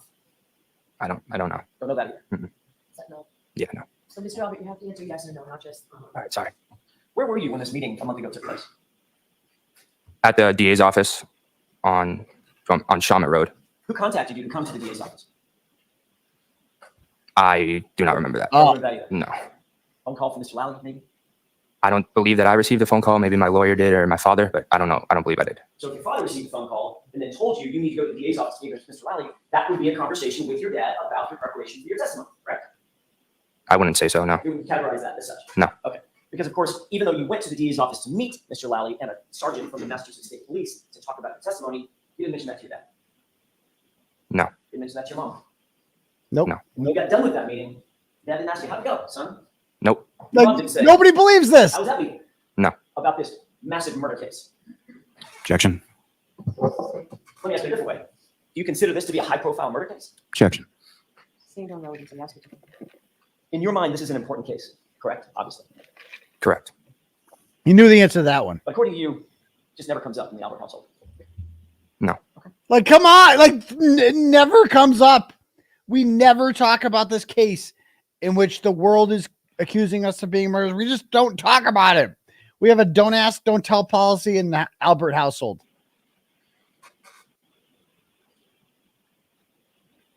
In your meeting a month or less ago, Yeah. I don't remember. did Mr. 𝗠𝗠 tell you anything about what you might be asked on cross-examination? No. Any fights you've ever been in? Nope. Who's Courtney Proctor? She's friendly with my aunt, Jillian. I'm sorry? My aunt Jillian, she's friendly with. When you say friendly with, describe that. What do you mean by friendly with? I know that they're pretty friendly. Have you ever been to Courtney Proctor's home? Yes. How many times would you say over the years? I'd say we were more close when I was younger, not when I got older. Okay. How old are you now? You're 20? Correct. You're on, may I approach you after you studied it for a second? Yep. Do you recognize the photo? Yes. Who's in that photo? Objection. So, the objection sustained as to the content of the photos. Did you want to come to sidebar and explain? Oh, God. Another fucking sidebar. Oh, I forgot all these fucking sidebars. Mr. Albert, approximately when was that photograph taken? Objection. No, we can get that, but Will answer that question. 10 years or less ago, I'd say. I don't. You were the ring bearer in Courtney's So marriage. him at the wedding, okay. Correct. Correct. And that's a photograph of Courtney Proctor's wedding and the entire.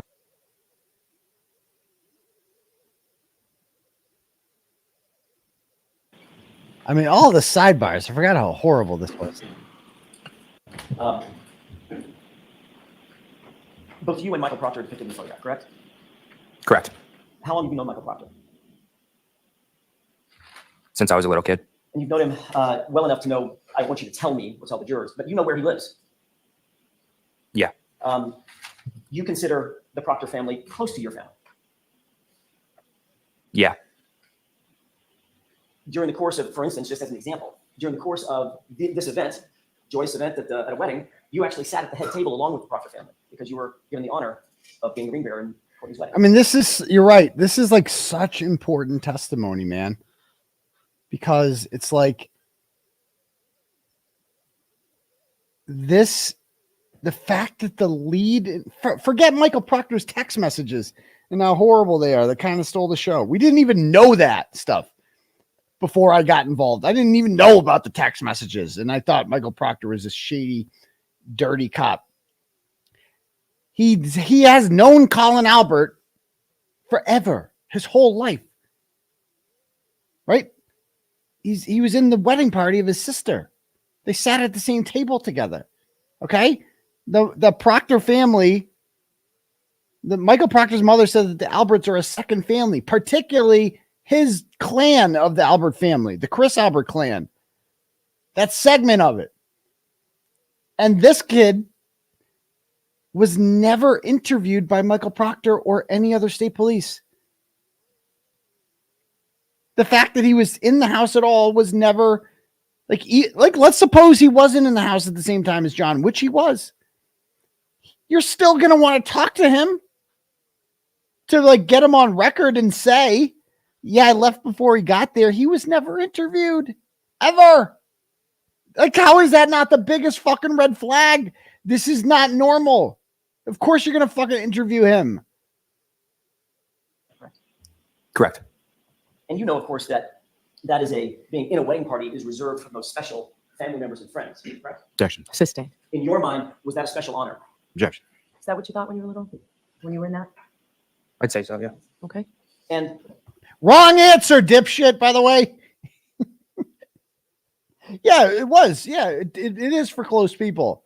No, you fucking idiot. That's where you say, I don't know, 7. Fucking idiot. Oh my God. You were never interviewed by Canton Police Department in connection with this case, correct? No. How many times were you interviewed by the Massachusetts State Police in connection with this case? Once. And that was in July of 2023, correct? I don't remember exactly when it was. About a year and a half after the events in question. Is that right? Around there. Okay. Would it refresh your recollection if you saw a copy of a report of that interview? Yes. Thank you. Michael Proctor was the lead investigator that interviewed you, correct? Correct. That's the same Michael Proctor that appears on the far left of the photo of that wedding party, correct? Correct. Did you find that interview, by the way, how long did the interview last, Michael Proctor?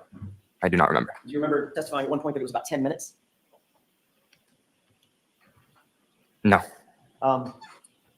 You testified at a different hearing, a different proceeding, not this proceeding, one other time, correct? Correct. Let me have just a moment. The federal, again, you're not allowed to mention that after this kid, the FBI visited this kid in his dorm room. Do you believe it would refresh your recollection as to the length of that first interview if you would see? Yes? Yeah. Yes. I still don't remember. Which interview are you? The interview that you had with Michael Proctor. That's what that question was about. That you just read. I still don't remember. Oh my God. It says that you testified. Question. How long Objection. did the interview last for? Objection sustained where his memory is not refreshed. So during the course of that 10-minute conversation that you had with Michael Proctor, what was the tone of that interview? You understand what I mean by tone? I do not understand. Oh my God. Hostile and accusatory. Not that I remember, no. Was it antagonistic or confrontational? That's a bit. Can you use different words, please? Was he being mean? No. Was he being nice, right? Professional, I'd say. Yeah. You've known him almost your whole life, right? Yes. He was friendly, cordial, Correct. and the interview was comfortable. Say it again. The interview was comfortable. Correct. You didn't feel like you were on the hot seat. No.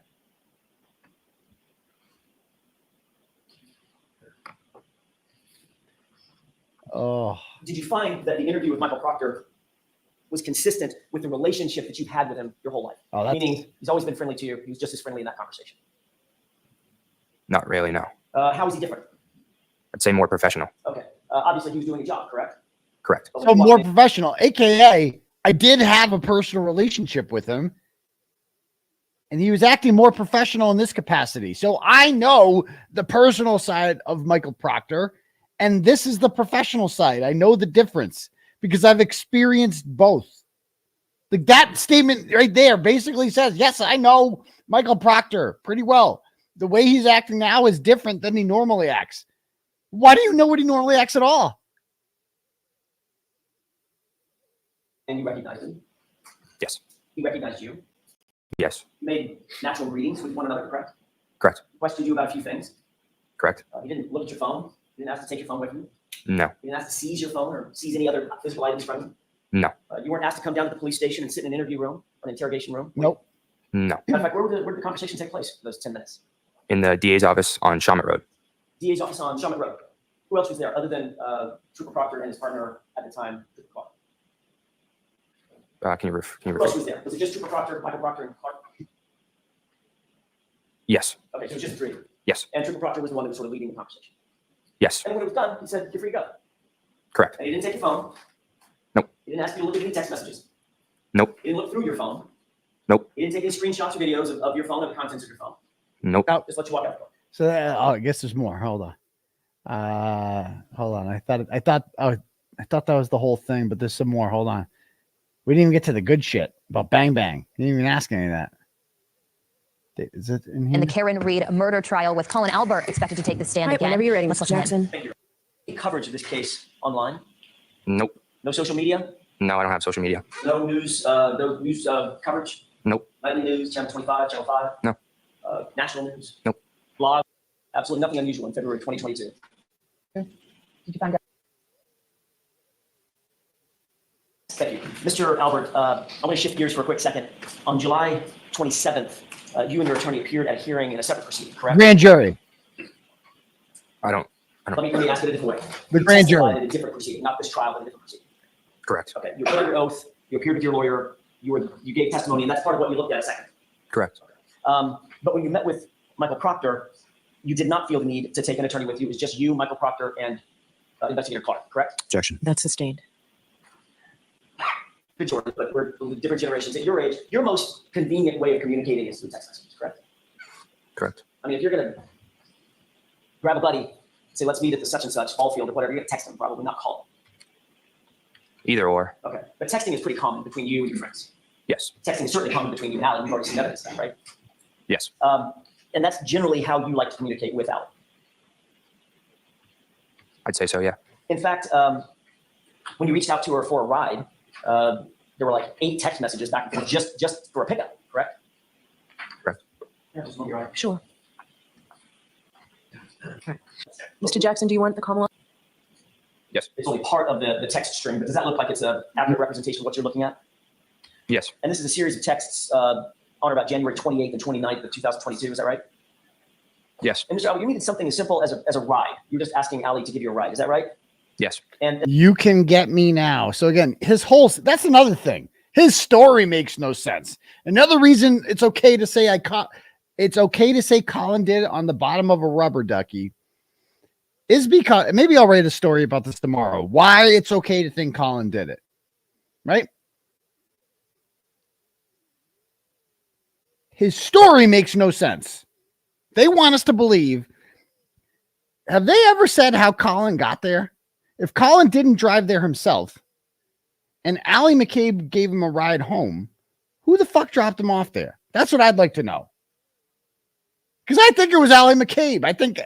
I think this text message is him at his buddy Mikey's house saying, you can come get me now. He doesn't say where from. You can come get me. Probably at Mikey Leonidas' house because he knows the waterfall's closing. I can't go to the waterfall. I'm 17. Not yet. Wait till I'm at least 19 for that. And I can't go there yet. But I want to party with my fun uncle and his friends. So that starts at midnight. So I'm going to leave here at midnight and go over there. So he says, you can come get me now. And then she goes, okay, I am driving people home now. Word. So if he was at 34 Fairview Road already and wanted to ride home, my question is, and has anyone answered this ever? How the fuck did he get there? Does anybody know the answer to that question? How did little orphan Colin end up alone at the house? Does anyone know the answer to that question? What does the other side say to that one? How did Colin, what is their explanation for how Colin got there in the first place? Why was he just abandoned at this house and left without a ride? See what I'm saying? They're saying Allie dropped him. Like, okay, so Allie brought him to her cousin's house, their mutual cousin, Brian Albert Jr., and Allie doesn't want to stick around, but Colin does, just to say happy birthday to the donut boy. And then he's like, okay, I've said happy birthday, because that's literally what I came here to do, was just say happy birthday to my gay cousin in person and then leave. I really need Allie, can you give me a ride to Uncle Brian's house? Oh, yeah. What do you need to do there? Oh, I just got to say happy birthday to, our gay cousin, our big gay cousin. Oh, yeah. Well, why can't you just text him or call him and say happy birthday? No. Has to be in person. But there's a blizzard coming, Colin, and you're 17. Don't you want to go out and get drunk with your friends and have fun with your friends? I don't think you understand how much Brian Albert Jr.'s birthday means to me. It has to be in person. Okay. This is just a tradition, like the donuts. Has to be in person. This story makes no fucking sense. This makes no sense. How he went over there to say happy birthday in person to Brian Albert Jr. Give me a fucking break. Nobody just to leave when the fun starts. That makes no sense. That makes no sense. This text message sounds much more like she is picking him up to bring him to Fairview Road. I've always thought this. That's because you said that it's common for you guys to text back and forth. I'm up real quick, just about getting picked up. Yeah. If you scroll down a little bit, after the end of that text string, that ends at 12:10 a.m. She says, okay, I'm here. Okay. So where's here? And I would have asked this if I was Alan Jackson. I'd be like, where's here? How do we know here isn't Mikey Leonidas' house? And then she's bringing him to Fairview Road, and which means that he arrives there shortly before John O'Keefe gets there. And he's been drinking, and Brian's there, and, And it says, okay. You see the next date? Then the next date. Look at the next date. Yes. What date is that? February 20th. That's nearly a month later, correct? So they just don't talk. So there was a gap after January 29th, 2022, when you found out that a man had ended up dead on your uncle's lawn. And you and Allie did not text each other for a month, not once. Objection. Sustained as to that form. Ask it differently. This is a good Isn't it point. true that This is a good point here. She's got Life 360 data, right? Wouldn't that show where here is? Wouldn't that show where here is? And like Richie made this point at the Journalism Jesus and the 12 Apostles dinner at the Capitol Grill. The feds have the answers, don't they? Like, the feds know everything. They know all the answers. They're the only people that know more about. Josh Levy knows more about this case than me and Karen Reed combined. He knows everything. Everything. But again, what is going on here? on January 29th, later in the day, you found out about John O'Keefe and his condition, the fact that he died, Objection. right? Correct. And you were aware that you had been at your uncle's house that night, right? Correct. You're also aware that, according to you, And according to these texts, they just don't talk about the murder. They don't talk for 3 weeks. Just don't talk about it. Oh shit! Remember we were at that house, and then a body was found on the lawn a few hours later. Yo, John, that was your neighbor, right, John O'Keefe? Yeah, that's fucking crazy, bro. Yeah. No, that just never came up in conversation at all. 𝗵𝗵𝗃𝗍 was the one that picked you up and took you from that location. Correct. And notwithstanding the fact of this tragedy, you and 𝗵𝗵 didn't text each other one time. Right. Is there a reason why you decided the next month to just switch platforms and maybe Snapchat? Objection. I'll allow it. No reason. Are you sure that you switched platforms? I'd say so, yeah. I'd say Why did you so. switch platforms? We go back and forth, I'd say, between platforms texting. You switch platforms because you know that Snapchat deletes all communications, correct? Objection. Ask it differently, Mr. Jackson. Can you rephrase that? Sure. Once again, your memory is failing you. You don't Objection. remember. Objection. Ask it differently, Mr. Jackson. Isn't it true, Mr. Albert, that you either switched platforms or deleted the texts because you did not want your text communications with 𝗵𝗵𝗃 to be discovered? Objection. Overruled. Is that right? That's not true. So where are those communications? I do not know. Can't produce them right now, can you? I'm not sure. So in the days, I'm not hours, sure. Sure. Yeah. you testified that you provided Exhibit 81, what we were just looking at, and you're still looking at in front of you, as a screenshot of your communications on January 29th, 2022 with 𝗵𝗵𝗃, correct? It was a screenshot. Can you say that again? Sorry. You provided that item as a screenshot, not as an actual text screenshot. Yes, it is a screenshot. Okay, that's my question. Screenshot, did he? No. He never looked for those actual texts, did he? Nope. No. He never asked you for those actual texts, did he? Nope. No. And you never volunteered to give him those actual texts. Like, this is wild, dude. I mean, Brian Tully, they won't give back my phone. They downloaded the whole fucking thing, right? They demanded the fake victim's phone, who is a fucking moron and has nothing to do with anything.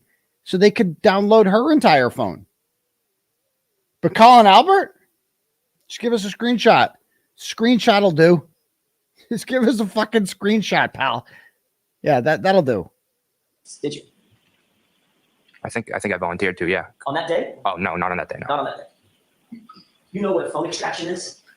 Not familiar. Okay. Not Have you ever familiar. heard of phone imaging or phone extraction or forensic extraction? Any of those words sound familiar? Not really, no. Michael Proctor never asked you, I think it's fair to say now, given that answer, Michael Proctor never asked you if he could do a phone extraction of your cell phone, did he? No. He never asked if he could take a forensic image of your phone, did he? No. I'll hear this answer and it may end your inquiry. Do you know That on your phone, if you pull up a text, you can go behind the text and see the date and time that it was actually sent or received, right? Yeah. But on a screenshot, you're left with just what's on the screen. You can't go behind the screenshot, right? Yeah. Okay. You provided just the screenshot, ultimately, Yeah. not the actual text, correct? Correct. But in September of 2023, Michael Proctor's partner, a man by the name of 𝗵𝗵𝗃𝗍, you know that name? Yeah. He contacted you and said he wanted to talk about your text messages, correct? I don't remember. Do you remember that you told 𝗵𝗵𝗃𝗍 when he asked about the text messages, you did not have the screenshot anymore. You sent it to your father, Chris. I don't remember that. Do you recall telling 𝗵𝗃𝗍 if he wanted to get the screenshot, you weren't going to give it to him. He'd have to get it from your dad. Do not remember that. So they didn't even get the screenshot from him. They got it from Chris Albert. You remember Trooper 𝗵𝗃𝗍 agreeing with you and saying, sure, I'll just call your dad and get it from him. Don't remember that. You certainly don't remember ever giving Trooper 𝗵𝗃𝗍 a copy of that screenshot. No, I don't remember. Because you didn't, did you? I do not remember. But you did give it to your dad, right? I do not remember. Do you remember anything about this case? You remember anything? You remember anything? To this day, you've never been required to present your phone to any law enforcement agent, have you? Nope. It was never imaged. It was never downloaded. But notice, like, the little things he could say here is like, I'd be happy to, no, but there's like, nope, because I'm entitled as fuck. Nope. You still have the same phone? Yes. If you had the actual texts on your phone, why did you provide law enforcement with just a screenshot? Objection. I'll allow that. I'm not sure. Your phone. Remember that photo? There's nothing about you, your face, your hands, fists, nothing. Right? Correct. I want to draw your attention to February There we go. 26th, same month, less than a month after the incident. You were at a place called Fenway Johnny's with your. So they bring up the picture. Let's see, and this is where we get to the picture. And then recognize the picture that's in the middle. Yes. And those were taken on that photo was taken on February 26, 2022. This is 4 weeks. At the 4 place weeks called- after the it's murder. called 𝗬𝗿𝗄𝗀𝗆𝗆, right? 4 weeks. May I publish the... Put it. Okay, give it to Madam. In the middle. And look at that. Look at the knuckles. And about what time of day was it? That's you in the middle? Correct. Okay. About what time of day was this taken? Not sure. Was it at an event, some sort of just you were at a bar? Just at a bar. Okay. I want you to take a look at your right hand. Can you see from there clearly your right hand? Yes. What do you notice about your right hand? It's cut up. Your knuckles are injured, correct? Correct. Now, you didn't take this photo, did you? Nope. That photo was never on your phone. In other words, it wasn't a friend of yours that took the photo. No. This was taken by an event staff member, is that right? Correct. It was later posted on social media, isn't that right? Red knuckles. You could not access the metadata. You couldn't access the time and date of that photo, correct? I'm not sure what you mean by You that. couldn't manipulate the time or date this photo was taken? No. This photo was completely sort of out of your control, isn't that right? Correct. And it was controlled by the event staff at 𝗬𝗄𝗄𝗀𝗆𝗃. Correct. And on February 26th, less than a month after the incident at Fairview, that's what your right knuckles look like, correct? Correct. And this is a true and accurate depiction of your condition on or about February 26th, correct? Correct. How'd you get those injuries? Here we go. Here we go. I was at a party, my house party my senior year, and I remember it being icy out, and it was kind of like a steep hill of a driveway, and I was walking up the driveway, and I slipped down the driveway, and I tried to catch myself, but I had something in my left hand, so I tried to brace myself with my right hand, and I ended up sliding a little bit down the driveway. Okay. So obviously that's bullshit. And we're going to get to why in a second. But the mere fact that he remembers those details, but he doesn't remember anything fucking else at all. But he remembers the exact circumstances 2.5 years ago in which he cut his knuckles. Vividly. And he's just ready to give it to you.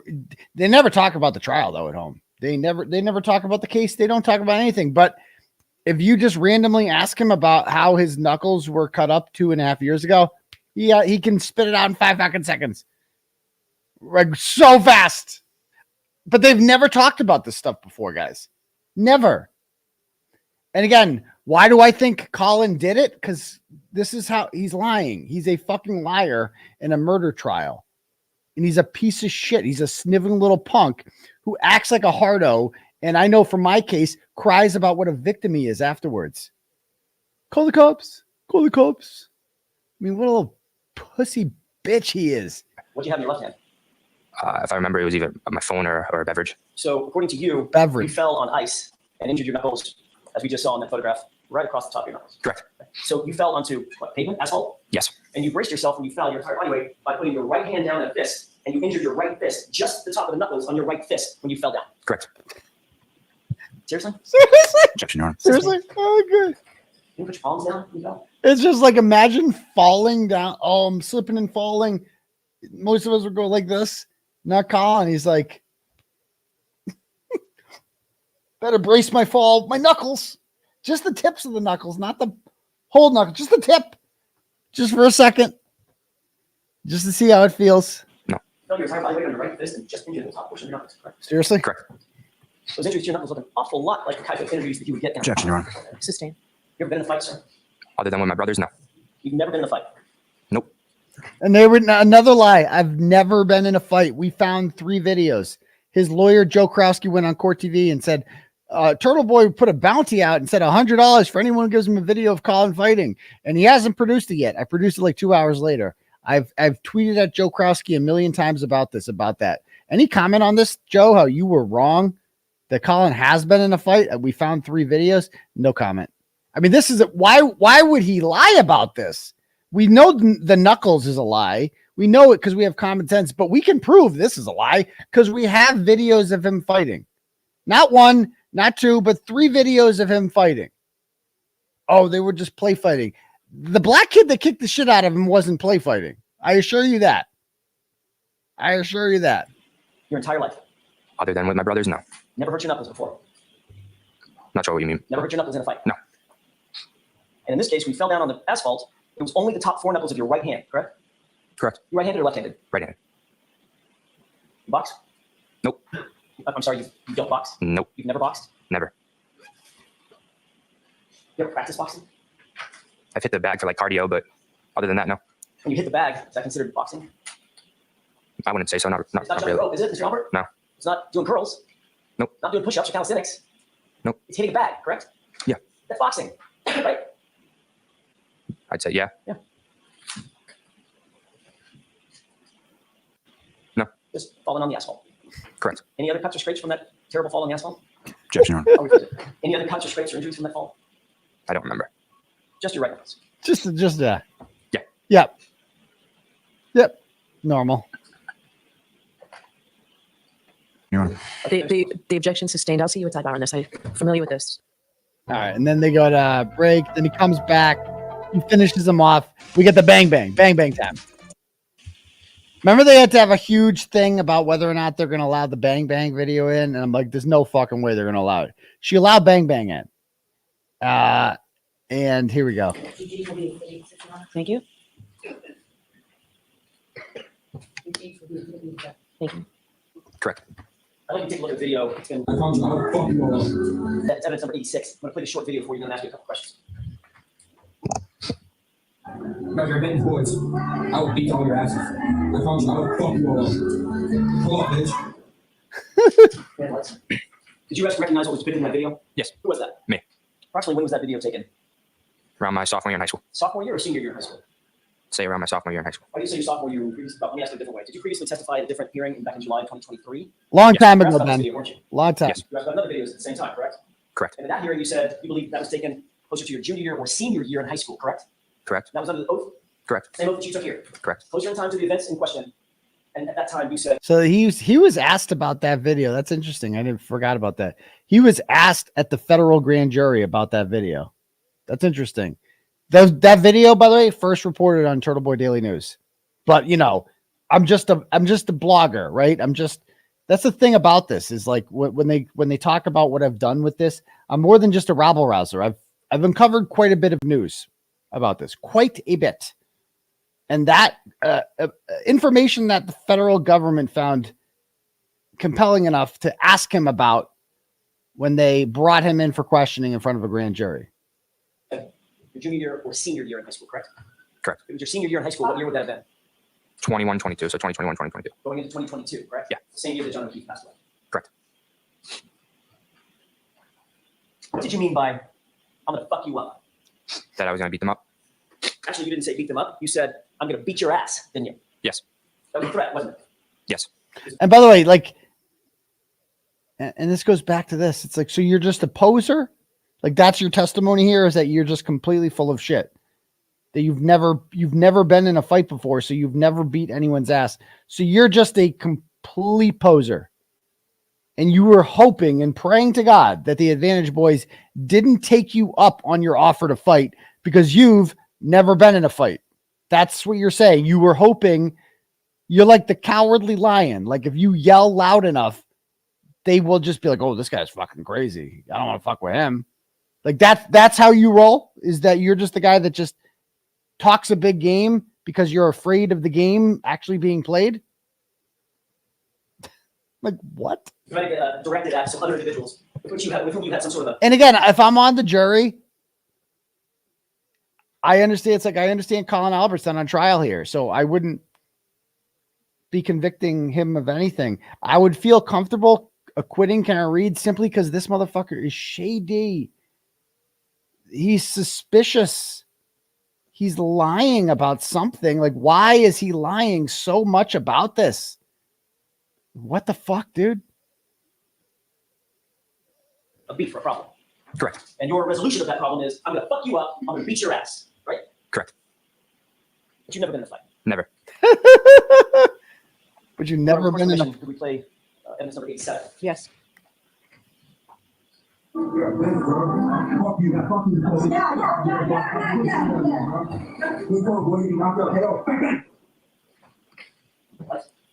I inquire? Yes. Mr. Albert, who was that in that video? Me. Was that taken around the same time? Yes.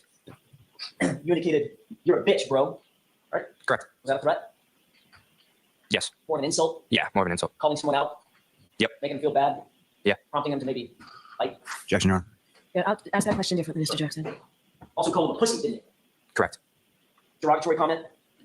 Correct. And then you said, KO, bang, bang, right? Correct. What's KO mean? Knockout. And what does bang, bang mean? I'm not sure, honestly. How are you going to knock someone out if you've never been in a fight? How do you feel so confident that you're going to knock someone out if you've never been in a fight? Have you ever knocked in that? That would have been my next. You said knock, KO, bang, bang. So it sounds for knockout. Have you ever knocked anyone out before, Mr. Albert? No. Then why were you saying knock? Then why were you saying that? Why were you threatening to knock someone out if you've never actually knocked anyone out before? Why? Were you hoping to knock them out? Like what? You were just talking about knocking somebody out. Correct. And the bang bang just sort of flowed. Exactly. Was that a threat? Yes. And these threats that we just talked about, that we've just seen, these are threats of physical violence, right? Correct. You're not threatening to hurt their feelings or send them a mean text, right?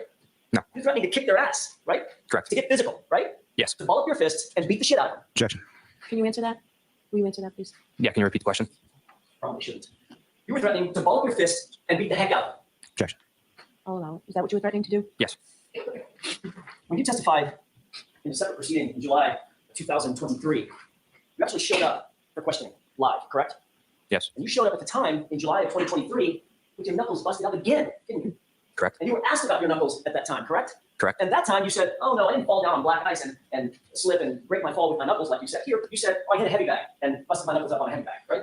Correct. So that heavy bag was you practicing boxing, right? It was me getting cardio, yes. Which is in a form of fighting, In a form, yeah. punching a bag.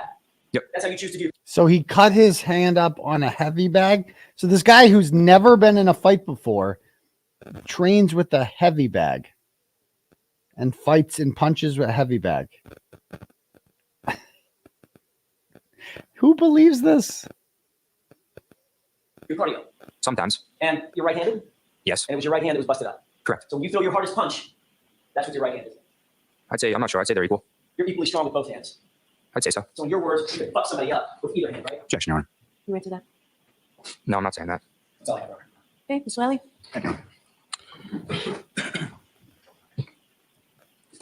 Just before I begin, may we approach? Okay.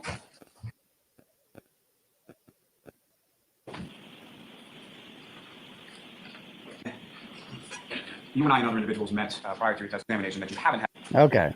Well, you guys got the point there. My point here is that 𝗵𝗃𝗃 wrote down Colin did it and passed it all around town. And they called that witness intimidation. Why?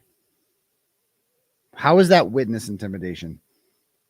If his opinion after watching Colin testify is that Colin was involved somehow in the death of John O'Keefe, how the fuck is that witness intimidation? If you think he did it, I think he did it.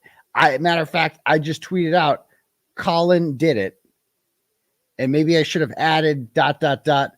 arrest me ho, like arrest me ho, like you're gonna I'm on fucking bail, and I just tweeted that out. Is that dangerous? I think Colin did it. I'm not trying to intimidate anyone. Based on listening to that fucking testimony, yeah, I think he did it. That's my opinion. Okay? You're allowed to have the opinion that Colin did it. And I would encourage others, if you think Colin did it, feel free to tweet it out if you think he did it. That's it. 𝗵𝗃𝗃 never contacted Colin and said, you did it. If he did, that would be permissible as well. But he didn't even do that. He didn't contact Chris Albert. He didn't contact any of these people. He just said his fucking opinion that Colin did it. He didn't even specify what it was, but I will. I think he did by it. I think he was involved in the murder of John O'Keefe. I don't know what capacity he played in that because I'm not a detective. And I don't have the ability to ask him questions in a room and get information from him and subpoena and get blood. I don't have the ability to do any of that. But the person who did it did have the ability to do that, has known him since he was a child and didn't do that. So that's why I think Colin did it, because I have common sense. So there we go. There we go. But yeah. You know what? I was watching this video, and maybe we'll save this video for another day. Where'd it go? You guys ever watch this guy? I want to rant about this guy, but I need more time. Dr. Todd Grande. I don't know. He did this video about the Kearney case that somebody sent me, or I saw it on, and I just need to call this fucking guy out because he's such a fucking piece of shit. He really is. And he's got a big audience. He's got 1.5 million subscribers. And he's like one of these people seem to like, but even his own supporters like, bro, are you fucking kidding me? Are you fucking kidding me about his take on this? He's like, he thinks Kearney did it, but he would vote not guilty. That was his basic take. Fuck this guy. Oh, I just don't understand. Like, if you think Karen Reed killed John O'Keefe after listening to all that shit, you're fucking retarded. And don't blame it on Michael Proctor. Well, I think she did it. I just think Michael Proctor fucked it up. Then you didn't listen to the ARC experts, you fucking idiot. So, don't give the time. Somebody said, never heard of that guy. And I have a policy with this. I don't like to give time to people who have less followers than me. That's my general rule of thumb. You don't punch down, you punch up. You go after people who have more subscribers than you. That's a general rule of thumb for this. Like, you can't interact with like some guy with 20 followers because he's a loser and he wins if you even interact with him. You know what I mean? And that's why it's like, I don't like to interact with the crusties of the world because they're just beneath me. Right. But the bigger, like if you have 1.5 million subscribers and you're tweeting out shit like this, yeah, I'll punch up and we'll call you out. Yeah. Like Plevin, Plevin's the perfect example. I won't debate with Plevin, or I'll mock him a little bit here and there, but I'm not going to waste much time like breaking down why Plevin's an idiot. Plevin makes a fool of himself every fucking day. He does that for me. I don't need to do that. And nobody gives a fuck. Even if I prove Plevin's an idiot, who cares? Everybody knows he's an idiot already. Whereas this guy has 1.5 million subscribers. And clearly he's a doctor, I guess. So yeah, I'm going to call it, like, that's a much bigger platform that needs to get called out for it. That's just, see what I'm saying? So maybe we'll talk about him on Turtle Club, although that's more maybe Saturday. I'll do a thing on him. I don't know. It is what it is. But let's see. The Glare attempted to show this, but his audience rebuked so bad he just had to end it. It's only like 16 minutes. But again, you got to punch up, And I sent a message, by the way, to Peter from Lawyer trying to get him to cover, because the Runkle, guys, if you guys don't subscribe to Runkle on the Bailey, fucking hilarious. This guy, he's a Canadian, gun rights attorney. I think that's his shtick. Long gray hair, kind of a funny voice, if you will. But like one of these, very humorous, kind of sassy, witty, funny, YouTube lawyers, who he broke down the 𝗵𝗄𝗄 letters, and he did a fantastic job on the most recent one. So definitely give that a listen. But I sent it to Peter from Lawyer because I've heard that he's interested in it. They're all watching Sarah Boone right now, the Sarah Boone trial. I have not gotten too into Sarah Boone.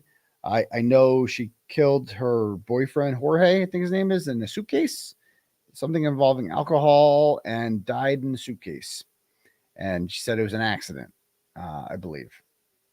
So, but Peter covered the Kearney case thoroughly, and I know he's interested in my case because it's a derivative of that. And I think he would take a real interest in it because Runkle had a real interest in it too. And he did a great job breaking it down, if you will. And I think that, what's his name?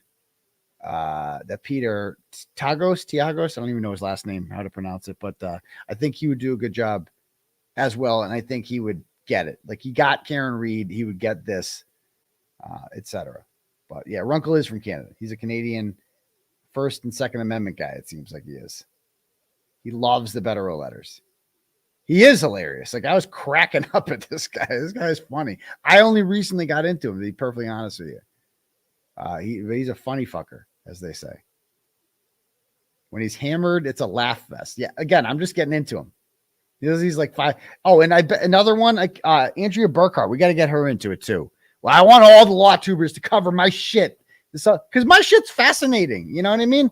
My trial is fascinating. The Federal letters are fascinating. And we haven't even gotten into the really crazy stuff. And I was kind of breaking it down today. It's like, dude, I read more grand jury stuff from February 1st. And at February 1st, the fake victim is the only one who testifies. And Mello, you should see the lies Mello tells to this grand jury. I'm like, oh shit, I didn't pick up on this. I didn't pick up on this. And yeah, I'm sorry. Like eventually what all needs to come out is I don't want it, but like they made a part of this is the whole fucking fake pregnancy thing needs to come out. Like in writing in like a Federal letter style thing, like on the record, because that is the ultimate credibility killer. Like what kind of person does that? Pretends to be pregnant. And that again was what got me over there that night. Like that was the draw that got me there. And then I got fucking arrested. That was part of the bait. That is part of the bait. And we can prove that it's all a fucking lie. We have it all. We have a phone expert who's willing to fucking testify to this. We got the whole fucking my phone extraction and the pictures she sent me. And then we have a grand jury testimony explaining where these fucking pictures came from. Like we have so much shit, dude. Oh my God. And when you like, it's trashy. Like I'm embarrassed that I was even involved in anything like this. So low class. But the fact of the matter is it matters because let's not forget this. When I was in jail, we wanted to get out early and we appealed it to the SJC. And when we do that, we said that there's no reason he's not a threat. He's not a physical threat. His bail never should have been revoked. It was a mistake to revoke his bail in the first place. Right? So that Judge McCollum, the guy from that asshole from Dedham, the one that revoked my bail on my birthday and sent me to jail, he needed to explain why he revoked my bail and why I'm dangerous. And what was his, what does he submit to the SJC was his reasoning for revoking my bail. He said, I assaulted a pregnant woman. That's what he wrote. The judge wrote that. So this matters. Like I was literally incarcerated because the judge thought she was pregnant. And that factored into his determination that I was a bad person that needed to be put away. So this needs to come out, unfortunately. Like this is something that I don't really want to talk about.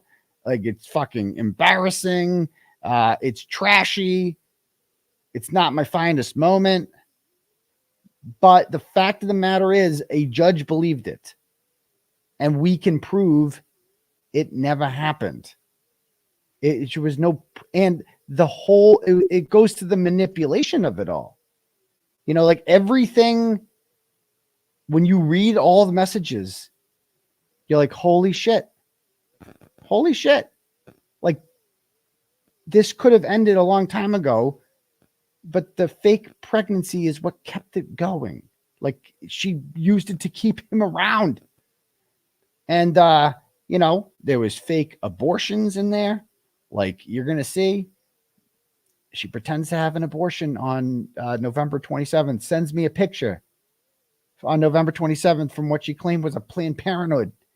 Well, that picture's got metadata on it. And that metadata shows that that picture was taken in December of 2021. And, oh yeah, she had an abortion then too. And then she's also sending me pictures. She's also sending me while pretending to be pregnant. This is the craziest part. She's sending me, I never told her to do anything. I'm like, do whatever you want. Okay. I'm not telling you one way or another. It's not my decision to make. Okay. And you can read my text messages. Nowhere in there to say, you better fucking do it. I need you to do it. I never say that. Like I say, whatever I support whatever you do. Okay. And because it's not my choice. Ultimately, it's her fucking choice. I don't have the fucking choice. Right. I have to deal with whatever happens. Like I have to, you know what I mean? It's going to affect me, whatever choice. First of all, it's not real, so it's okay. But think of how fucked up I was from this and shit. Like my whole life, I'm like, got all these felony charges, and then I got this thrown in my fucking plate.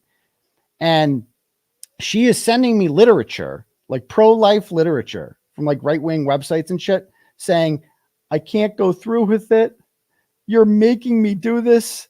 It's a baby. It's this and that. Like sending me all this shit. And as it turns out, she's like acting like she was like the most pro-life person ever. And then I'm, doing this. Bro, she's had like 3 or 4 abortions. Like, and it's all fucking like, I know this because she sent me a fucking 2021 picture of herself at a clinic. She pretended to have one on November 27th. And then I had a hearing on November 28th that she showed up to. She didn't even answer my calls. I called her all night. I'm like, what's going on? She's like, I can't go through with it. I'm at the clinic. I can't go through with it. Hung up on me. It was all a mind fuck. There was no clinic. She was never there. There was no baby. And I got called, and then she showed up at my fucking hearing of the 28th. I'm like, what the fuck? And then for the next week, I got all messages from her saying, and you'll see it all come out, all saying, oh, I'm so fucked up from this. You made me get an abortion. You made me do this. You made me do this. I'm so fucked up, traumatized from this. I didn't want to do it. You made me do it. You made me do it.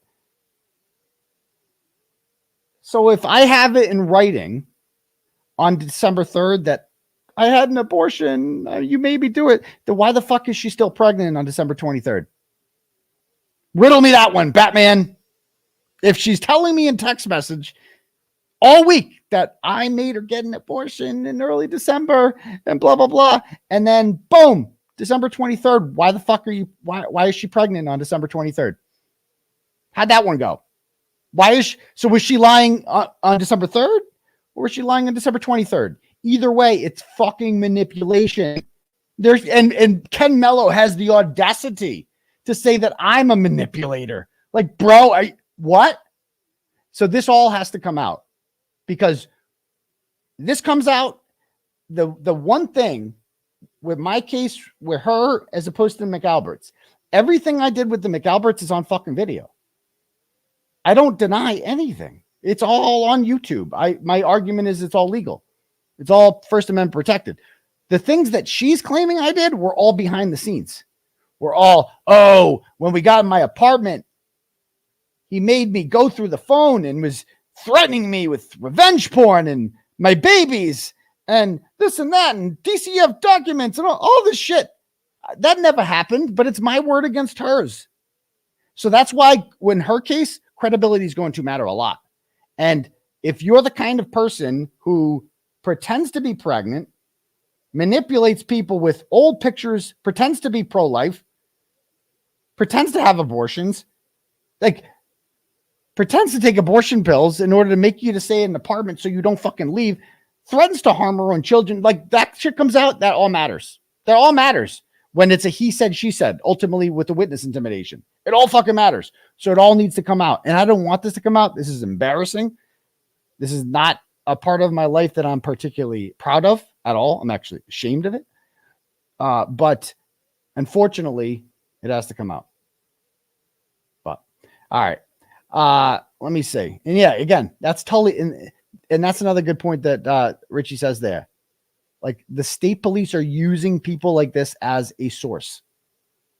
Her and 𝗄𝗄𝗆 𝗵𝗵𝗆𝗃𝗃𝗃 are basically the two biggest driving forces behind my charges, and they're both obsessed with me. They're both obsessed with me, and they won't just go away. 𝗄𝗄𝗆 𝗵𝗆𝗆𝗃𝗃, it's been 5 years now. 5 years. Can't move on with her life. Fake victim, it was a 3-year relationship with no meals of food. 3 months. I apologize. 3 months. And is it even a 3-month relationship if it's once a week? Does that even count? Okay. All right. Dawn sends $10. I'm reading some turtle chats here. It says Colin started in on John. Higgins wanted a piece. So this is a theory. Chased John with a tire iron. John alluded till Chloe bit. Higgins hit. John bled in basement. Colin panicked and ran off. Allie went looking for him. Okay. That's cool that you have that theory. I'm not into the theories, and people send me their theories throughout the trial. I never really got into the theories. I don't care. All I know is you went in the house. So it wasn't Karen Reed. And there was someone in there, and I don't really give a shit who it was, to be perfectly honest with you. They're all guilty in my mind. All of them for being involved in it. All right. Sarah sends $10 and goes, been following you since you outed my old shitty roommate, Doc Landon Steele. Oh, Landon Steele. That's your roommate? Tell me, Sarah, you weren't one of the ones dating him, were you? I'm pretty sure you're my spirit animal. Keep up the good work. Oh, man. And you know who because he was dating Jen Duso at the time. Yeah, that's the reason he came onto my radar. Go read the Landon Steele stories, guys. The 6-part Landon Steele story from late 2019. It's a good one. L sends $50. Thank you. And says, any news on Guarino's injuries? Is he back on duty? I forgot he got hit by a car. When do we get to know what 𝗺𝗵𝗵𝗺𝗺 did? When I have permission to release the Kraken. Let's just put it that way. Kevin's been naughty. Plevin's been naughty. BLT sends $10 and goes, thanks for offering to help Enrique in finding ways around the language barrier. That case needs you, Turtleboy. The best person in that family to communicate with is dead. It's true. We need to help the disadvantaged. It's in the Bible or some shit. Or some shit. I actually really believe that you and you alone are the only one who could flip this crazy, corrupt state police on its head. Who's next? Hashtag free Turtleboy, Karen Reed, Sandra Birchmore, Enrique Delgado Garcia. We can't let them get away with this. No, we won't, BLT. Thank you very much. JD Love sends $13 and goes, love you and all the work you do to the moon and back. Quick random question, unrelated to Karen Reed. What was the name of your interview with the mother of the kid who shot someone at the South Shore Plaza? I'm friends with the parent of the victim and wonder what the shooter's mother said. So I didn't interview the shooter of the mother. So you're thinking of Julius Hammond Desir, who I met in jail. So this was 3 years ago, 2 years ago, whatever, shooting at the South Shore Mall in Braintree. The kid that was arrested, I had written about his mother before. She was some DEI lady, diversity, equity, inclusion specialist. That was my thing. That was my jam back then, was writing about race grifters. You know what I mean?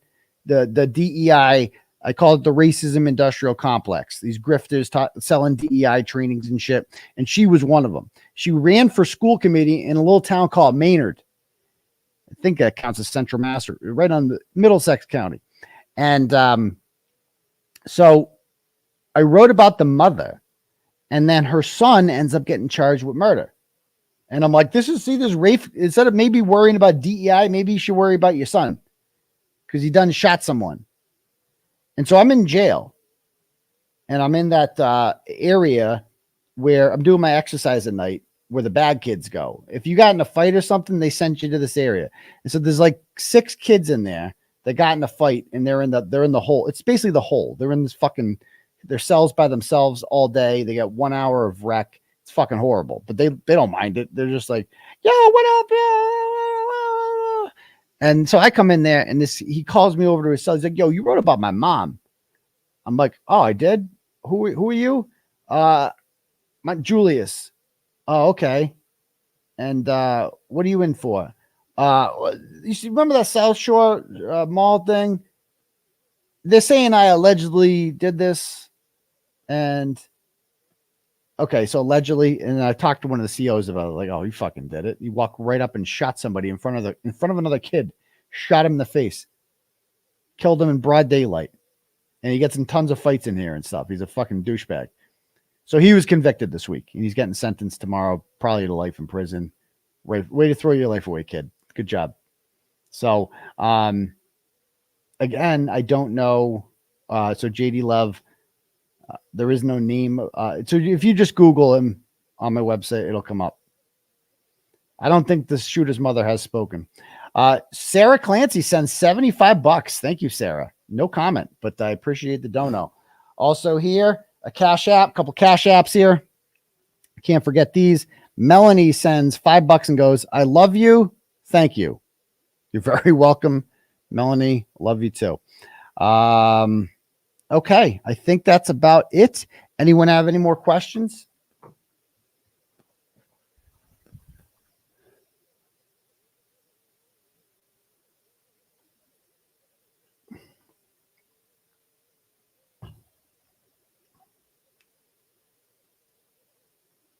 California does need a turtle boy. I wrote about a big story in California, the Kylie Kirkpatrick story, about 5 years ago around this time as well. Search that one up. It's a good one.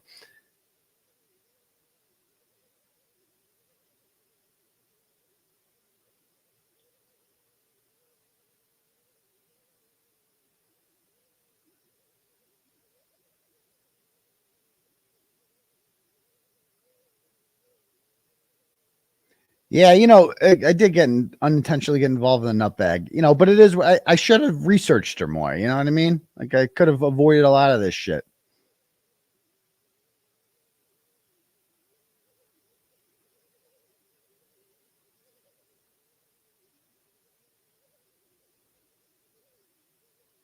All right. All right, cool. Looks like we're about done here then. I guess we will call it a night, guys. And love you, fine people. And we will see you guys all, see the Sex Club members tomorrow night on the Turtle Club. And we'll see everybody else on Saturday for the live show. All right. Peace, Turtle Riders.